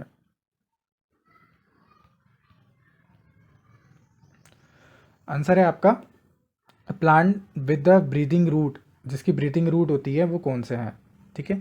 तो अगर इसमें से देखा जाए तो सबसे फेवरेट कौन सा है यूपीएससी का, मैंग्रोव है ना। ट्रॉपिकल यहाँ सवाना की स्पेसिफिक बात करी जा रही है तो वो इतना नहीं आएगा उसमें, ठीक है। ट्रॉपिकल एवरग्रीन, ड्राई या मॉइस्ट डेसिडियस लिखा है तो वो आप सोच सकते हो। तो मैंग्रोव है वो क्या होता है कि वहाँ पर नुमेटोफोरस यानी कि जो ब्रीथिंग रूट्स होती हैं, आप देखोगे कि जो मैंग्रोव होते हैं उसमें ऐसी रूट निकली होती है बाहर, ठीक है, यही ब्रीथिंग लेती हैं उसके लिए ब्रीथिंग रूट वर्क करती हैं, तो ये हेल्प करती हैं ऑक्सीजन इनटेक करने में। डिजर्ट में क्या होता है कि plant have a deep root, उनकी डीप रूट रहती है, तो वो क्या होते हैं कि वो ब्रीदिंग रूट नहीं होती है उनमें। ट्रॉपिकल सवाना में ग्रासलैंड होती हैं, उनकी भी डीप रूट होती हैं। टुंड्रा रीजन में आपके जो मॉसेस, लाइकन वगैरह होता है उसमें कोई ब्रीथिंग रूट नहीं होती है। जो सुंदरी ट्री होते हैं, सुंदरी ट्री के कारण ही उनको जो है सुंदरवन नाम रखा था वहाँ का, तो ये डोमिनेट करते हैं सुंदरवन मैंग्रोव वंस को, ठीक है। चलो अगला क्वेश्चन देखते हैं। विच one of the among the following is the most biodiversity type of forest in India, ठीक है। तो चलो इसका आंसर कमेंट करके बताओ। वही ड्राई डेसिडियस, देखो कितने बार रिपीट हो रहा है एक ही चीज़ को, है ना, इसको देख लेना, ठीक है। चलो अगला क्वेश्चन है, विच among the following not a characteristic feature of mangrove, तो किसका कैरेक्टरिस्टिक फीचर नहीं है ये, ओके, बताओ, ठीक है। आई होप आप लोगों ने कमेंट कर लिया होगा। तो आपके जो मैंग्रोव हैबिटेट हैं या जो ऑब्स्ट्रक्ट हैं द ग्रोथ एंड जो एस्टेब्लिशमेंट ऑफ ऑर्गेनिज्म, तो ये जो है इनकरेक्ट स्टेटमेंट है। मतलब कि मैंग्रोव हैबिटेट ऑब्स्ट्रक्ट, तो क्या बोल रहे हैं कि जो मैंग्रोव है जो हैबिटेट को ऑब्स्ट्रक्ट करते हैं उसकी ग्रोथ को और establishment of the other organism, तो ऐसा कुछ नहीं है यार। देखो क्या होता है कि जो मैंग्रोव होते हैं वो सोल्ट टॉलरेट होते हैं, ये किसी को ऑब्स्ट्रक्ट नहीं करते हैं, ओके, किसी को रोकते नहीं है, और जबकि उसकी ग्रोथ को बढ़ाते हैं। तो ये क्या होते हैं, ये ट्री होते हैं, ये श्रब होते हैं, ग्रो होते हैं जो आपके कोस्टल जो इंटरटाइडल जोन है वहाँ पर, एंड जो है ट्रॉपिकल और सब ट्रॉपिकल रीजन में आपको देखने को मिलते हैं। तो बेसिकली क्या होता है कि जो जो इंटरडियल फॉरेस्ट का मतलब क्या होता है कि grow in area between the high और लो टाइड के बीच में जो उगते हैं वो, और जो सर्वाइवल कर जाते हैं both fresh and salt water में, एंड फाउंड इधर रिवर डेल्टास, लेगून वगैरह और एस्चुरी वगैरह में आपको देखने को मिल जाते हैं। और ये एग्जांपल जैसे देखने को मिलेगा सुंदरवन, महानदी डेल्टा आपको देखने को मिलेगा। हाईली सोल टॉलरेंट होते हैं ये। बट आपका जो इनकरेक्ट ऑप्शन था वो बी वाला ऑप्शन था ना हमारा, कि जो मैंग्रोव होते हैं वो इन्हांस करते हैं बायोडाइवर्सिटी का। और यूपीएससी का एक लॉजिक है कि वो इन्हांस की जगह जो है वो डिक्रीज़ कर देगा, ऑब्स्ट्रक्ट कर देगा, इंक्रीज़ की जगह डिक्रीज़ कर देगा, ऐसे ऊपर नीचे वो करता रहता है। तो ये स्वैप रहता है, उसका स्वैपिंग टेक्निक होती है। Provide a shelter to fishes to act as a nursery for the marine and including shark fish species. Additional क्या है इन्फॉर्मेशन है यहाँ पर, लार्जेस्ट मैंग्रोव फॉरेस्ट जो है वो सुंदरवन इंडिया और बांग्लादेश में देखने को मिलेंगे। होम है यहाँ पर रोल बंगाल टाइगर का। एडोप्टेशन में न्यूमेटोफोरस देखने को मिलेंगे, सॉल्ट फिल्ट्रेशन करते हैं, प्रॉपर रूट इनकी आपको देखने को मिलेगी। इकोलॉजिकल इंपॉर्टेंस तो आपका ये देख लोगे, इसको वीडियो को पॉज करो यहाँ पर देख लो, ठीक है। ज़ैफ़रॉन मैंने आपको बता चुका है, इसका आंसर कमेंट करके बताना है आप लोगों को। यहाँ पे ये ध्यान रख लो कि जो ब्लैक सॉइल रहती है, ब्लैक सॉइल वो किसके लिए रहती है, गुड फॉर रहती है कॉटन। रेड सॉइल जो रहती है वो पल्सेस और ग्राउंडनट के लिए रहती है। लेटेराइट सॉइल जो रहती है वो हाईली रेनफॉल होती है, रेनफॉल एरियाज होते हैं, ओके, वहाँ पर पाई जाती है। इसका आंसर मैं सॉइल पे अलग वीडियो बनाऊंगा तो उसकी टेंशन मत लो, ठीक है। इंडिया थर्ड लार्जेस्ट प्रोड्यूसर है सेफ्रॉन का, ये इंपॉर्टेंट है मेरे लिए। इसका आंसर आप लोगों को कमेंट सेक्शन में बताना है। सबसे पहले देखिए क्या आंसर होगा इसका, कमेंट करिए, ओके। तो हमारा जो सेल्वास होते हैं, जो ट्रॉपिकल रेन फॉरेस्ट होते हैं, ये एफिफाइट होते हैं, ठीक है। तो यहाँ पर जो सेल्वास है, सेल्वास ये एफिफाइट आएगा, एफिफाइट के अंदर आएगा। ये क्या होता है कि मोर डेंसली रेन फॉरेस्ट होते हैं, ट्रॉपिकल रेन फॉरेस्ट होते हैं विद द एबंडेंट एफिफाइट्स, ओके। सवानास क्या होते हैं, ग्रासेस एंड ट्री होते हैं, ओके। एक साइड में क्या लिखा था, उसकी विशिष्ट वनस्पति लिखी थी और एक क्षेत्र लिखा था। तो सवाना में आपके जो ग्रासेस हैं वो ट्री पाए जाते हैं, जबकि सेल्वास में आपके जो एफिफाइट्स हैं वो पाए जाते हैं। एफिफाइट्स इंपॉर्टेंट है, पूछा गया है। टुंड्रा में आपके मॉसेस और लाइकन पाए जाते हैं। मानसून लैंड में आपके ट्रोफोफाइट पाए जाते हैं, ट्रोपोफाइट, ओके। ट्रोपोफाइट कहाँ पे पाए जाते हैं, मानसून लैंड्स में। अमेजोन रेन फॉरेस्ट जो है, या जो सेल्वास हैं, सेल्वास एरिया है, जो प्रोड्यूस क्या करते हैं, वो 20% अर्थ की ऑक्सीजन को प्रोड्यूस करते हैं। चलो इसको देखिए, इसमें एक स्टेटमेंट है कि टुंड्रा क्लाइमेट बायोडाइवर्सिटी इस कंपेरेटिवली लेस होती है। वहाँ की बायोडाइवर्सिटी क्या होती है, कंपेरेटिवली लेस होती है। Tundra climate has a less productivity warm period. और जो वार्म पीरियड होते हैं वहाँ पर वहाँ की लेस प्रोडक्टिविटी, रिप्रोडक्टिविटी होती है। तो हाँ, लो बायोडाइवर्सिटी होती है टुंड्रा में, क्योंकि कोल्ड एक्सट्रीम परमाफ्रोस्ट और शॉर्ट गिविंग जो है ग्रोइंग सीजन होता है वहाँ पे। यहाँ पर शॉर्ट रिप्रोडक्टिव जो है वार्म पीरियड भी है, वो सही है, क्योंकि यहाँ पर समर वेरी शॉर्ट होते हैं और रिड्यूस करते हैं रिप्रोडक्टिव साइकिल जो होता है for plant and animal. Tundra जो है वो 10% कवर करता है अर्थ का लैंड एरिया को। अगला क्वेश्चन है, वीडियो को पॉज करिए, इसका आंसर दीजिए।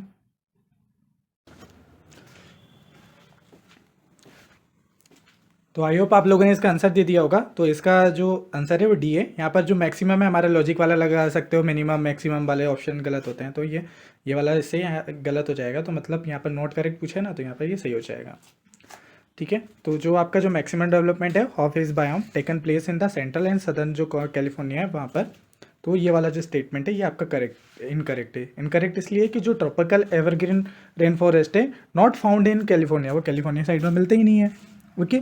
तो this is the region of Mediterranean and chaparral vegetation, not a dense tropical forest, rain forest वाला एरिया। यहाँ पर ट्रू रेन फॉरेस्ट ओकर होते हैं कहाँ पर, मतलब उत्पन्न होते हैं रीजन वेयर जहाँ पर कंटिन्यूस हाईली रेनफॉल होती है, जैसे अमेजन बेसिन, कॉन्गो बेसिन यहाँ पर देखने को मिलते हैं, ओके। एक्सप्लेनेशन और अदर ऑप्शन आप देखें तो वहाँ पर हाई रेनफॉल, टेम्परेचर हाई रहता है वहाँ पे, ओके। और आपका जो मेगा थर्मल बायोम होते हैं, और जो आपका लोकेशन रहती है इसकी 10 डिग्री नॉर्थ से लेके 10 डिग्री साउथ तक के बीच में होती हैं, ठीक है। तो ये ध्यान रखना है आपको। जो ट्रॉपिकल एवरग्रीन फॉरेस्ट है उसके बारे में। तो ये वर्ल्ड लेवल की बात हो रही है। जब हम लोग बायोम पढ़ेंगे ना, बायोम में भी इसको चीज़ पढ़ेंगे। ओके, चलो कुछ कुछ चीज़ मैं जब बोलूँगा ना कि वीडियो को पॉज करके आप कर लो तो वो कर लेना, ठीक है। इसके बाद वीडियो को पॉज करके आपके आंसर देना कि which one of the following statement concerning research centre in India not a correct पूछ रहा है इसमें। ओके, तो ये फैक्चुअल क्वेश्चन है। अरे ये आपको कोलकाता में नहीं, केरला में देखने को मिलेगा। तो आपका जो है ये केरला में है, जो राजीव गांधी सेंटर है। अब इसको ऐसा मत लीजिए कि आपको नहीं पता है, अब आपको इसके लीजिए ऐसा लीजिए कि अब हम लोग को पता चल गया इसके बारे में। जयपुर का जो है एरिड जोन रिसर्च इंस्टीट्यूट, वो जयपुर में देखने को मिलेगा, जो कि डिजर्ट इकोलॉजी से रिलेटेड है। इलाहाबाद में आपको देखने को मिलेगा centre of social forestry. Ranchi में आपको देखने को मिलेगा इंस्टीट्यूट ऑफ फॉरेस्ट प्रोडक्टिविटी, ठीक है। Indian council for forestry research जो है आपका, वो गवर्न करते हैं दिस इंस्टीट्यूट को। चलो थोड़ा सा जल्दी जल्दी करेंगे। चलो इसका आंसर आपको कमेंट करके बताना है। वॉलनट, अखरोट बोलते हैं, अखरोट। आप समझ में आ गया है, उस टाइम पे याद नहीं आ रहा था। इसका आंसर कमेंट करके बताना है। ओके, आई होप आप लोगों ने कर लिया होगा। इसको वीडियो को पॉज करिए, उसको पढ़ लीजिए। इसके बाद अगला क्वेश्चन है हमारा कि which one of the following statement concerning the natural vegetation of India is not correct. सी डेज में मिलते हैं। जो आपका जो कॉसरीना है वो आपका कोस्टल में दिख रहा है, सी से कोस्टल और सी से कॉसरीना जो है आपका ये आ जाएगा। देवदार जो है वो कॉर्निफेरस है। ओके, जो सोलर फॉरेस्ट होते हैं ना, यहाँ पर जो हमारा आखिरी वाला स्टेटमेंट है, are found mainly in the upper reaches of Himalaya. तो ये हिमालय में नहीं, ये आपको हमारे वेस्टर्न घाट में देखने को मिलेगा। तो ये स्टेटमेंट आपका गलत हो जाएगा। तो ये सही है, बाकी के ऊपर हमारे सही है, ठीक है। बाकी के ऑप्शन सही है, तो यहाँ पर ये गलत हो जाएगा हमारा। तो यूपीएससी इस तरीके से भी करता है कि ऑप्शन को जो रीजन है, रीजन को चेंज कर देता है। तो ये रीजन को चेंज करने वाला उसका पैटर्न काफ़ी टाइम से चलता हुआ आ रहा है। ओके, ये भी इम्पोर्टेंट है। जो चपराल है, ये यहाँ से पूछा गया है क्वेश्चन। ओके, जो चपराल भी बोलते हैं हिंदी में इसको। तो इसका आंसर आपको कमेंट करके बताना है। ओके, आई होप आप लोगों ने कर लिया होगा। तो बेसिकली है क्या कि जो चपराल बायोम है ये, तो चपराल में is a biome with a hot and dry summer होता है यहाँ पर, और ये माइल्ड और वेट विंटर्स में यहाँ पर देखने को मिलेंगे। इसके बाद जो वेजिटेशन है, इसके जो एवरग्रीन श्रब होते हैं, यहाँ पे स्मॉल एवरग्रीन ट्री देखने को मिलेंगे, ओक देखने को मिलेगा, आपका जो कोयोटे हैं, बुश है, ब्रश है, डोमिनेट दिस बायोम में देखने को मिलेंगे। लोकेशन आपकी यहाँ पर 5 रीजन में देखने को मिलेंगे, California, Mediterranean, Chile, South Africa और ऑस्ट्रेलिया में देखने को मिलेंगे। ये हाईली फायर एडेप्टेड जो है देखने को मिलेंगे due to frequent wild fire in this region. अगला क्वेश्चन है आपका, इसका आंसर तो आपको दिख ही रहा है यहाँ पे। तो यहाँ पर पूछे जा रहे हैं, यहाँ पे कीवर्ड है कि स्नो लाइन जो है वो ओकर होती है at the higher altitude in eastern Himalaya and western Himalaya. अब देखो यहाँ पर मैंने आपको एक लॉजिक बताया था कि वो ईस्टर्न की जगह वेस्टर्न कर देता है, वेस्टर्न की जगह ईस्टर्न कर देता है। और कहीं पर हायर की जगह लोअर कर देता है, लोअर की जगह हायर कर देता है। ओके, तो यहाँ पर स्नो लाइन जो है वो हायर एल्टीट्यूड है इन ईस्टर्न हिमालय, वेस्टर्न हिमालय से ज़्यादा जो है वहाँ पर आपको देखने को मिलेगा। जो मैंग्रोव फॉरेस्ट है इन इंडिया, ये ओकर होते हैं along the coastal area in West Bengal और उड़ीसा ओनली। तो आपका जो पहला सही है, पहला वाला जो है बस वही सही है। अब जैसे देखो क्या बोल रहा है कि जो स्नो लाइन है वो हायर होती है ईस्टर्न हिमालय में। तो सबसे पहले आपको ये पता होना चाहिए कि ईस्टर्न हिमालय और वेस्टर्न हिमालय क्या है। इधर वाला जो एरिया है ये ईस्टर्न हिमालय, बीच वाला सेंट्रल हिमालय, ये आपका वेस्टर्न हिमालय, ऊपर वाला जो काराकोरम रेंज आता है। तो ये आपके 3 तरीके के हिमालय हो गए। स्नो लाइन क्या होता है, ये हायर इन ईस्टर्न हिमालय होती है ड्यू टू वार्मर टेम्परेचर और हाई ह्यूमिडिटी होती है। स्नो लाइन मतलब कि एक ऐसी लाइन होगी, एक स्तर हो गया कि वहाँ पर कितनी स्नो है, वहाँ पे साल भर इतनी स्नो रहती है, कैसा भी टेम्परेचर हो जाए बट इतनी स्नो रहती है, तो वो स्नो लाइन हो गई इसकी। ओके, मैंग्रोव डिस्ट्रीब्यूशन देखें तो नॉट ओनली वेस्ट बंगाल और उड़ीसा, ये आपको और जगह भी देखने को मिल जाएगा। उड़ीसा, गुजरात, महाराष्ट्र, तमिलनाडु, अंडमान निकोबार, यहाँ पर भी देखने को मिलेगा। अब इम्पोर्टेंट क्या है कि जो हिमालय की जो स्नो लाइन है, ये क्या होती है, स्नो लाइन क्या होता है कि it is the altitude where snow remain all year, मतलब कि हिम रेखा वह ऊंचाई होती है जहाँ पर साल भर बर्फ रहती है। मतलब कि एक लेवल होता है, इस लेवल तक साल भर जो है बर्फ रहेगी तो रहेगी। तो अब उसकी स्नो लाइन जो है आपको जो ईस्टर्न हिमालय है वहाँ पर स्नो लाइन ज़्यादा देखने को मिल रही है, और जो वेस्टर्न हिमालय वहाँ पर स्नो लाइन कम देखने को मिल रही है। तो ये कहने का मतलब है यहाँ पर देखो ईस्टर्न साइड में आपको स्नो लाइन ज़्यादा देखने को मिलेगी, बस इतना ध्यान रखो, ठीक है। हाइपोथेटिकल अगर एग्जांपल है, ऐसे देख सकते हो कि कोई ऐसे ड्राई रीजन है, एक मॉइस्ट रीजन है, वहाँ पर कमियाँ ज़्यादा देखने को मिल रही है। इंपॉर्टेंट क्या है हमारे लिए, ईस्टर्न और वेस्टर्न हिमालय के बीच में डिफरेंस क्या है, तो ये इंपॉर्टेंट है। इसको मैं सेपरेट वीडियो बनाऊंगा, बट यहाँ पर आप लोग वीडियो को पॉज कर लीजिए और इसको पढ़ लीजिए एक बार अच्छे से। आई होप आप लोगों ने पढ़ लिया होगा। तो अब हम लोग नेक्स्ट क्वेश्चन पे पढ़ते हैं।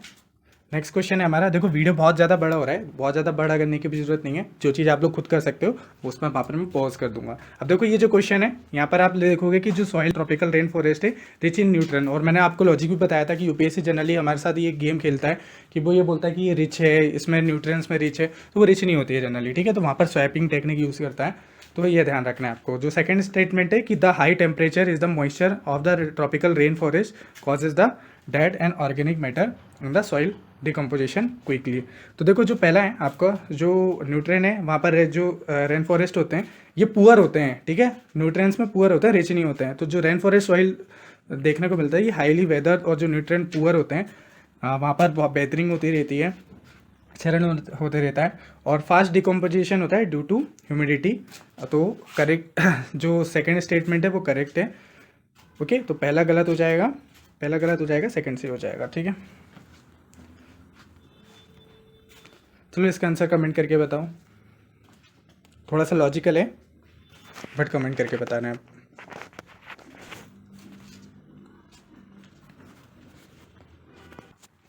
अब देखो ये थोड़ा सा ट्रिकी क्वेश्चन है, अब यहाँ पर आप लोग कंफ्यूज होंगे ज़्यादातर जो इस ऑप्शन में, ये थर्ड वाले में और फोर्थ वाले में। तो जो फोर्थ वाला है वो हमारा सही ऑप्शन है कि जो मैंग्रोव है tree are do not get uprooted, मतलब कि वो रूट्स को छोड़ते नहीं है बाय द स्ट्रॉम और tide because of their extensive root. Okay, तो क्या होता है कि इसका करेक्ट स्टेटमेंट आपका डी जाएगा। अब देखो जो फर्स्ट स्टेटमेंट है वो इनकरेक्ट क्यों है, जो मैंग्रोव है do not form a completely uninhabitable buffer zone, वो कंप्लीटली बफर जोन जो है यूनिहैबिटेड नहीं बनाते हैं। जो पीपल हैं वहाँ के लोग हैं वो क्या करते हैं, वो मैंग्रोव के पास रहते हैं। ओके, तो पहला क्वेश्चन हमारा क्या बोल रहा था कि the mangrove swamp separate the human settlement, तो ह्यूमन सेटलमेंट को सेपरेट कर देता है, तो बल्कि ऐसा नहीं है कुछ, ठीक है। तो ये एक नेचुरल जो है बैरियर की तरह काम करते हैं, रुकावट की तरह काम करते हैं, but settlement exist around, settlement उनके अराउंड में होता है।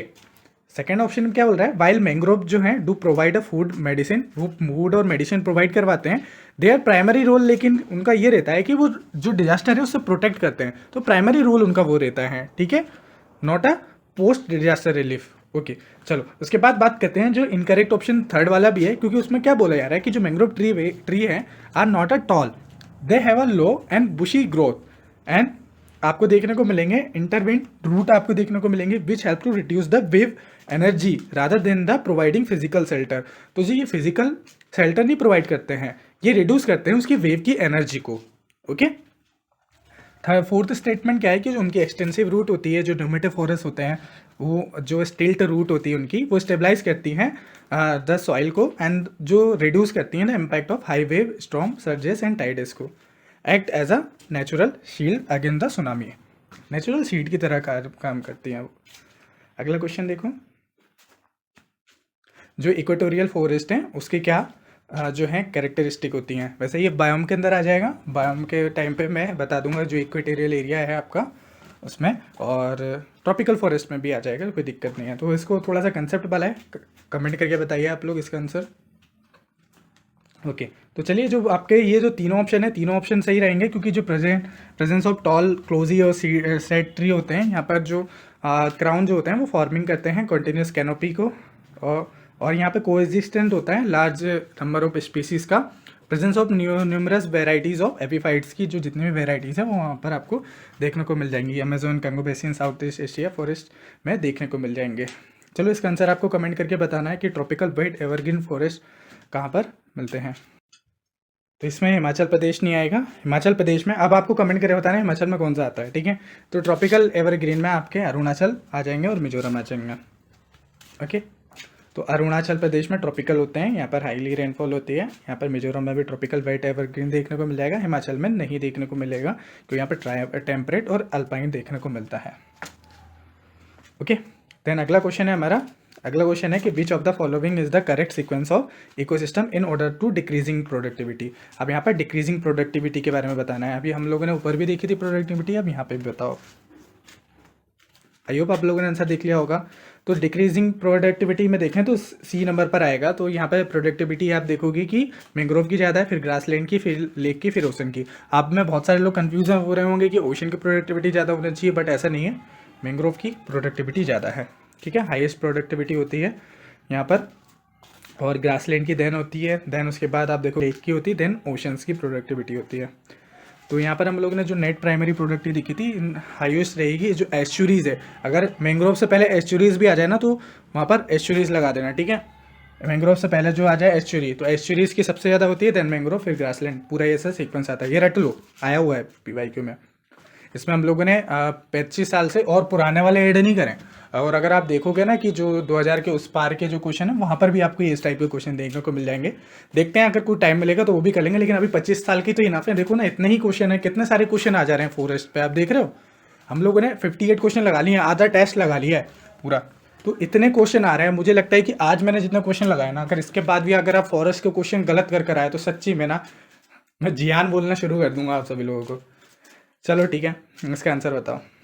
Which one of the following leaf modification occurs the desert area to inhabited water losses. तो बताओ इसका आंसर कमेंट करके। हाँ, कमेंट करके क्या बताओगे, सामने तो आंसर दिख ही रहा है इसमें। मेरे को हटा देना चाहिए था, मैंने हटाया नहीं इन सब चीज़ों को, गलती कर दी। मेरी नाक मत कटाना आप लोग, ठीक है। सारे आंसर आप लोगों को देकर आने हैं वहाँ पे, अगर इससे रिलेटेड फॉरेस्ट से रिलेटेड कहीं पर आ जाए तो क्वेश्चन। ओके, थॉर्न जो है वो इंस्टेड ऑफ लीफ, वैसे क्वेश्चन पूछा गया है कि which of the following is the leaf modification occur in the desert area to inhabit water losses. Okay, जो रेगिस्तानी क्षेत्र हैं उसमें जल हानि को रोकने के लिए कौन सा पत्ता का जो है शोधन किया जाता है। तो ऑप्शन तो तीनों सही आ जाएंगे, फिर यहाँ पर क्यों गलत लगा हुआ है, क्योंकि थॉर्न भी होता है, हार्ड और जो है वैक्सी लीफ भी होती है, टाइनी लीव्स भी होती हैं वहाँ पे। हाँ, तो तीनों सही हो जाएंगे, डी ऑप्शन इसका सही हो जाएगा, ठीक है। तीनों ऑप्शन सही है इसके, है ना। ये गलत लग गया इसको, कट पिट पिट पिट कट पिट। आप लोगों ने देख के तो सही यही वाला नहीं लगा दिया था, थॉर्न लिखा हुआ है कांटेदार, क्योंकि यहाँ देखो डिजर्ट एरिया में लिखा हुआ है ना। ओके चलो, okay, identify the land biome on the basis of the giving characteristic. तो लैंड बायोम को हमको बताना है कि क्या कैरेक्टरिस्टिक दिए हैं इस वीडियो, इसको पढ़ लो। ओके, अदर ऑप्शन आपके ये हैं बोरियल फॉरेस्ट। बाकी मैं बायोम करवाने वाला हूँ तो टेंशन नहीं लेना है आप लोगों को, इसके आंसर और डिटेल में हम लोग देख लेंगे, ठीक है। बाकी आंसर आप यहाँ पर वीडियो को पॉज करके देख सकते हो, ठीक है, पढ़ लेना इसको। मैं अब डिटेल में नहीं जा रहा हूँ, मैं कुछ अब क्वेश्चन आपको ही दूंगा, आपको करना है। If rain forest and tropical forest are the lungs of the earth and then the surely wetland function is the kidney.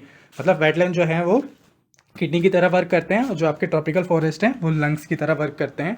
And which one of the following function of the wetland best reflect करता है। अब देखो इसका subjective होता है, लेकिन UPSC ने answer इसका ये वाला लास्ट वाला दिया, तो ये आंसर आ जाएगा, ठीक है। बहुत सारे लोग कुछ अलग अलग भी बता रहे हैं, कुछ ऊपर बताते हैं, वो बताते हैं, यूपीएससी के हिसाब से जाना है अपन लोग को। अब इसमें ना थोड़ा सा सब्जेक्टिविटी हो जाती है, बहुत सारे लॉजिक भी बना देंगे इसमें, अब अपने हिसाब से देख लेना, क्योंकि वो लॉजिक के चक्कर में मत फंसना। ये अगर आता है तो ठीक, नहीं तो कोई बात नहीं, ठीक है। तुक्का तो लगाते हैं इसमें, इसको ऐसे वाले क्वेश्चन को तुक्का लगा के कर सकते हो, कोई दिक्कत नहीं है। बट एग्जैक्टली हम लोग यही सही है नहीं बोल सकते, क्योंकि यूपीएससी का इंटरप्रिटेशन कई बार अलग हो जाता है और हमारा इंटरप्रिटेशन, कोचिंग वालों का जो बुक है उसका इंटरप्रिटेशन अलग हो जाता है। तो इंटरप्रिटेशन का फ़र्क है इसमें, है ना। तो उसमें ऐसे नहीं सोचना है कि कोई अगर मैं अगर ये बता रहा हूँ तो यही सही होगा, मैंने ऐसा क्यों बता दिया। वो यूपीएससी क्या सोचता है ना, वो सिर्फ यूपीएससी ही जानता है, हम नहीं जानते। और हम लोग सिर्फ तभी जान सकते हैं जब हम लोग उसके पीवाईक्यू देखेंगे, तो पीवाईक्यू से देखने से हमें पता चल रहा है कि ये पूछ रहा है, बस। चलो, और ये की फंक्शन देख लेना इसके, ठीक है। वीडियो को पॉज कर लो, पढ़ लो इसे।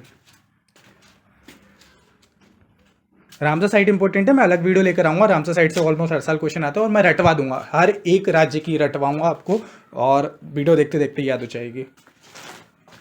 चलो अगला क्वेश्चन है, which one of the following statement of about the जो अकैकिया है आपका, जो बबुल ट्री है उससे रिलेटेड क्वेश्चन आए हुए हैं, इंपॉर्टेंट है बबुल ट्री, ठीक है। तो बताओ, ये लॉन्ग शैलो रूट होती हैं इसकी, या जो है टाइनी लीव्स होती हैं, और ये क्या होता है कि वाइडी क्राउन होता है फॉर फॉइलेज, मतलब कि उसका जो चौड़ा मुकुट टाइप का होता है। बताओ कौन सा सही है, कमेंट सेक्शन में। तो देखो, जो आपका बबूल होता है ये ट्री ड्रॉट रेजिस्टेंट होता है, ओके। ये एरिड रीजन में पाए जाते हैं, शुष्क प्रदेश में पाए जाते हैं। तो जो थॉर्नी लीव्स होती हैं वाइट क्राउन होते हैं, तो मतलब सही है स्टेटमेंट तीनों, ठीक है। चलो अगला क्वेश्चन, मैंग्रोव से देखो कितने क्वेश्चन आ रहे हैं। मैंग्रोव को मैं वैसे अलग से भी कवर करूँगा, टेंशन नहीं लेना है, मैंग्रोव का अलग से भी कवर करूँगा। तो इसमें जो है ना, फर्स्ट जो है आपका गलत है कि मैंग्रोव प्लांट रिक्वायर ना appropriate mix of saline water and fresh water. ऐसा रिक्वायरमेंट नहीं है कुछ, ठीक है। ठीक है। तो मैंग्रोव प्लांट जो है thrive in saline water but do not necessarily require, तो बट वहाँ पर क्या लिखा हुआ है, अप्रोक्सीमेटली जो है अप्रोक्सीमेट बोल रहा है, बट लेकिन एक्चुअली में देखा जाए तो ये ज़रूरी नहीं है मैंग्रोव्स के लिए कि ये दोनों तरीके के हों, कि फ्रेश वाटर हो और आपका सलाइन वाटर दोनों को मिक्स हो, नेसेसरीली नहीं है। दे कैन टॉलरेट, वो टॉलरेट कर सकता है हाईली सैलिनिटी भी एरिया में भी वो टॉलरेट कर सकता है, इवन जो है ग्रो भी हो सकता है फुली सलाइन कंडीशन में भी। ओके, फुली सलाइन कंडीशन में भी, जैसे सुंदरवन में आपको देखने को मिलेगा फुली सलाइन कंडीशन है तब भी हो सकता है। However some fresh water input may enhance the growth, enhance कर सकते हैं, but it is not a strict requirement, मतलब कि स्ट्रिक्ट रिक्वायरमेंट नहीं है वो, ठीक है, स्ट्रिक्ट रिक्वायरमेंट नहीं, इसलिए वो स्टेटमेंट गलत है। देन स्टेटमेंट 2 जो है वो आपका सही है, मैंग्रोव्स रिक्वायर द जो है मड फ्लैट यानी कि कीचड़ युक्त भूमि उसको चाहिए, okay, to anchor their roots और helping then the stabilisation against the tidal, तो मड फ्लैट होना चाहिए वहाँ पे। अगला क्वेश्चन है, अगला स्टेटमेंट क्या बोल रहा था, mangrove grow the intertidal zone and where they act the buffer against the coastal erosion, अगर कोस्टल इरोजन के अगेंस्ट क्या करते हैं, ये बफर का काम करते हैं। Fourth statement, they are the present in the all coastal state including the Andaman Nicobar, सब जगह पर देखने को मिलेंगे ये स्टेट, ध्यान रख लेना। इसको वीडियो को पॉज कर लो, इसको देख लो। देखो अभी 80 क्वेश्चन तक पूछना है, 20 क्वेश्चन हो रहे हैं, मैं अब जल्दी जल्दी बढ़ा रहा हूँ अपनी स्पीड, इसको जल्दी जल्दी करते आना, ठीक है। चलो इसका आंसर आपको कमेंट करो, वीडियो को पॉज करो, ठीक है। अब हम लोग को करेक्ट मैच करना है। तो यहाँ पर जो चैपरल्स हैं ये नॉर्थ अमेरिका में पाए जाते हैं, और जो आपके मकीज़ हैं ये जो है सदर्न यूरोप में, और जो आपका फिनवॉल्स है ये साउथ अफ्रीका में, माले स्क्रब है ये ऑस्ट्रेलिया में देखने को मिलते हैं। चलो अब इस क्वेश्चन को कमेंट करके बताओ ये किसके कंडीशन के बारे में बता रहे हैं। ओके, आई होप आप लोगों ने कमेंट कर दिया होगा। तो जो ट्रॉपिकल वेट एवरग्रीन फॉरेस्ट है ये वेस्टर्न घाट, अंडमान निकोबार और जो आपके आइलैंड होते हैं, आइसलैंड, वहाँ पर पाए जाते हैं। जो ट्रॉपिकल वेट एवरग्रीन है इसके बारे में हम लोग को क्या क्या इन्फॉर्मेशन जानने को मिल गई कि ये एरिया जो है ये रेनफॉल 250 से ज़्यादा सेंटीमीटर होती है, एनुअल टेम्परेचर इनका 25 से कितना रहता है 27 डिग्री सेल्सियस तक रहता है, एवरेज ह्यूमिडिटी कितनी हो जाती है इनकी 50-75% तक हो जाती है। Tree does not shed leave, तो इनके पास शेड लीव नहीं होती है। ओके, आप टेंशन नहीं लेना है एक चीज़ का और, कि मैं ना ये सारी चीज़ें एक एक फॉरेस्ट जो है ट्रॉपिकल वेट एवरग्रीन है, एक एक फॉरेस्ट के ना एक एक मिनट की शॉर्ट बना दूंगा, उसमें जितने भी इंपॉर्टेंट फीचर होंगे इनके जो पेड़ वगैरह होंगे उनको ट्रिक से भी याद करवा दूंगा, ठीक है। तो टेंशन नहीं लेना है, उसको मैं शॉर्ट में कवर करवा दूंगा।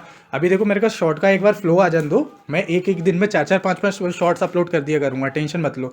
हाँ, मैं पहले सोच रहा था कि मैं कोई एडिटर लूँ या वो करूँ, तो मैं फिर मेरे को समझ में आया कि मैटर ये कहता है कि आपको समझ में आना चाहिए, भले मैं एडिटिंग करूं या ना करूं, लेकिन आपको अगर वो शॉर्ट के 1 मिनट में समझ में आ जा रहा है वही मैटर करता है। तो मैं आपको सिंपल वीडियो बना के दे दूंगा, एडिटिंग की जरूरत नहीं, क्योंकि आपको जल्दी जल्दी देना, टाइम नहीं है हमारे पास, टाइम कम है और आपको जल्दी जल्दी प्रोवाइड करवाना है। तो क्या चलेगा आप बताइएगा, सिंपल वीडियो बना दूँ, सिंपल वीडियो बना दूंगा, उसमें लाइन वाइन में लिख दूंगा कि टॉपिकल है, सबको 1-1 मिनट में कवर कर लेंगे हम लोग।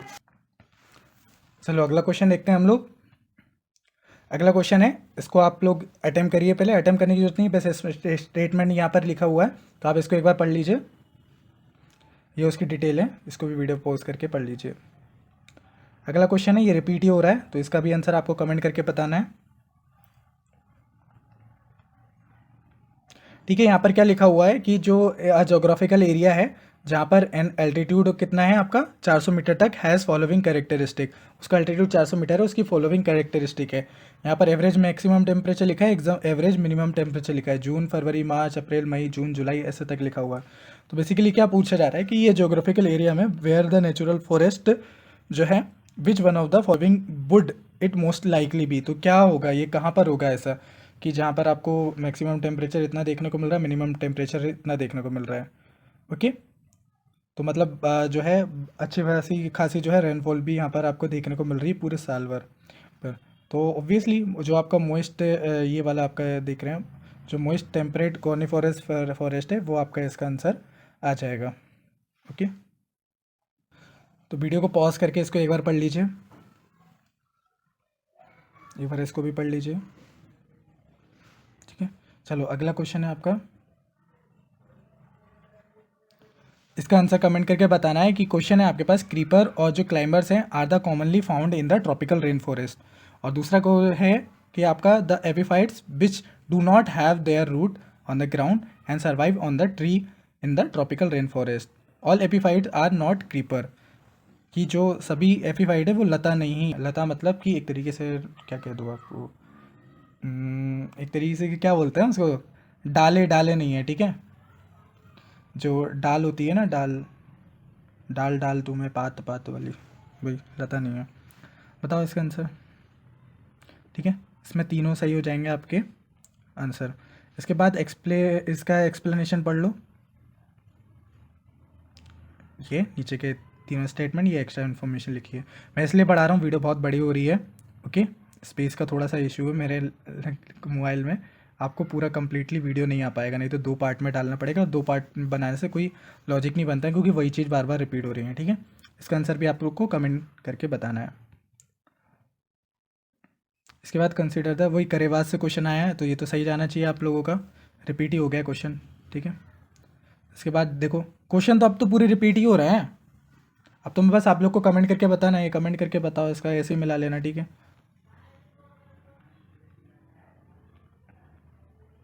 अब देखो इस टाइप का क्वेश्चन यूपीएससी पूछ रहा है ना, वो एनडीए में आया था, तो इस टाइप का क्वेश्चन यूपीएससी ने अपने सीएससी में भी पूछ लिया था, कि अगर हम लोग असम से जाते हैं वैली टू राजस्थान प्लेन में जाते हैं तो कौन कौन से मिलेंगे, तो कमेंट करके बताओ इसका। अब देखो क्या पूछ रहा है कि रूरल फॉरेस्ट ही है, aim to rise the tree on the community land and private on land. अब देखो जो कम्युनिटी है, प्राइवेट लैंड है, ये ना, ये ट्रांसफॉर्म मतलब यहाँ पे ना एक तरीके से स्वैपिंग टेक्निक यूज़ करता है, तो स्वैपिंग टेक्निक यूज़ करता है यूपीएससी, तो कम्युनिटी लैंड में प्राइवेटली ओन की जगह बोल देगा गवर्नमेंट ओन है, या गवर्नमेंट ओन की जगह प्राइवेटली ओन है, तो बेसिकली यहीं पे झोल होता है। फार्म फॉरेस्ट्री में देखेंगे तो यहाँ पर आपका आंसर क्या जाएगा कि गवर्नमेंट लेड है, और फार्म फॉरेस्ट्री है वो सोशल फॉरेस्ट्री इंकरेजिंग करती है फार्मर प्लांट को, ठीक है। तो आपका जो है यहाँ पर प्राइवेट ओन नहीं दिखेगा, तो पहला गलत है आपका। Encourage individual farm to the plant tree their own fall, तो क्या है, ये सोशल फॉरेस्ट्री है, ये farmer plant tree or timber fruit, तो ये सोशल फॉरेस्ट्री है, सोशल फॉरेस्ट ये तो इंडिविजुअल नहीं है, तो नाइदर आ जाएगा इसमें आंसर। चलो इसका आंसर कमेंट करके बताओ आप लोग, इसको पढ़ो अच्छे से, कमेंट करके बताओ। उसके बाद ये रहा आपका फाइनल आंसर। चलो अगला क्वेश्चन है आपका कि the luxurious growth of natural vegetation in tropical rain forest is due to, किस लिए होती है, तो ये तीनों कारण है। फर्टाइल सोइल उसमें नहीं आती, फर्टाइल सोइल का ज़्यादा उसमें फ़र्क नहीं पड़ता है, लेकिन जो हॉट और वेट क्लाइमेट है वो, और जो इंटेंस सनलाइट पड़ती है वहाँ पर, जो सीजनल चेंज होता है वो, उसका फ़र्क पड़ता है, ठीक है। तो फर्टाइल सोइल नहीं है, ये रीज़न है उसके। क्वालिटी बढ़ा लीजिए, ठीक है, ये एक एक ऑप्शन यहाँ पर एक्सप्लेन कर दिया मैंने, इससे ज़्यादा ज़रूरत नहीं है आपको, ठीक है। ये भी क्वेश्चन आपको बन जाना चाहिए, कमेंट करके बताओ 76 वाला। इसके बाद 77 वाला क्वेश्चन है कि ट्रॉपिकल रेन फॉरेस्ट के रिलेटेड जो है कौन सा स्टेटमेंट सही है। वीडियो को पॉज करो और इसका आंसर बताओ, ओके। आई होप आप लोगों ने कर लिया होगा। अब यहाँ पर ये सॉल्यूशन इसका लिखा हुआ है, इसको पढ़ लीजिए अच्छे से, आपको आंसर निकल जाएगा। अगला क्वेश्चन है आपका, a farmer at the semi arid area claim that the farming practice is the very environment friendly, वो बोल रहा है कि एनवायरमेंट फ्रेंडली है। Which of the following practice on his farm can be justify this claim, कौन सी practice justify कर सकती है उसके क्लेम को, बताओ, ठीक है। आई होप आप लोगों ने कर लिया होगा, इसका सोल्यूशन ये रहा, ठीक है, इसको पढ़ लेना, ओके। अगला क्वेश्चन है, देखो वही रिपीट हो रहे हैं, इसका वीडियो को पॉज कर रहा हूँ मैं, इसका आंसर आप लोग कमेंट कर लेना, ठीक है। अब देखो ये क्वेश्चन आ गया कि जो arrange the following tropical forest group of forest and correct order in sequence of based on the area covered in India and begin from the largest cover area, तो इसका आंसर आपको कमेंट करके बताना है, okay. इसका मैं नहीं बताऊंगा, इसका आंसर आपको कमेंट करके बताना है। तो आई होप ये वीडियो आप लोगों के लिए अच्छा लगा होगा, और इसके बाद हम लोग इंडियन फॉरेस्ट रिपोर्ट पे वीडियो लेकर आएंगे, तो उसको आपको जरूर देखना है। और फॉरेस्ट से रिलेटेड अगर इस वीडियो को एक बार और देख लेना, स्पीड बढ़ा के देख लेना, इसके बाद से आपका जो है कोई भी डाउट नहीं बचेगा। मैं जो टेबल है, टेबल की जो फोटो है वो मैं भी सेंड कर दूंगा ग्रुप में, आपको टेंशन नहीं लेना है, उसके मैं सेंड कर दूंगा। और ये इसकी जो हमारी पीवाईक्यू वाली है, पीवाईक्यू वाली पीडीएफ भी बन रही है, ज्योग्राफी के नोट्स भी बन रहे हैं, तो सब बन जाएंगे, जैसे ही बन जाएंगे मैं आपको बता दूंगा, ठीक है। पेड रहेंगे वो, बाकी अभी ये वाला टॉपिक का जो आपको पीडीएफ है ये मिल जाएगा, मतलब आपके फॉरेस्ट वाली जो टेबल है उसका पीडीएफ मैं अभी शेयर कर दूंगा, ठीक है। और चाहो तो आप लोग टेस्ट सीरीज़ वगैरह भी ज्वाइन कर सकते हो। इन सबको जो है 2 घंटे में हम लोग को अटेम्प्ट करना है, तो 2 घंटे में आप अपना माइंड सेट जो है वो डेवलप कर सकते हो। तो वीडियो काफ़ी लंबा हो गया, तो थक गया हूँ मैं अब तो आप लोग भी थक गए होगे। तो चलिए अब इस सेशन को इसको एंड करते हैं। हम लोग मिलते हैं नेक्स्ट वीडियो में, तब तक के लिए खुश रहिए, मुस्कुराते रहिए। जय हिंद, जय भारत।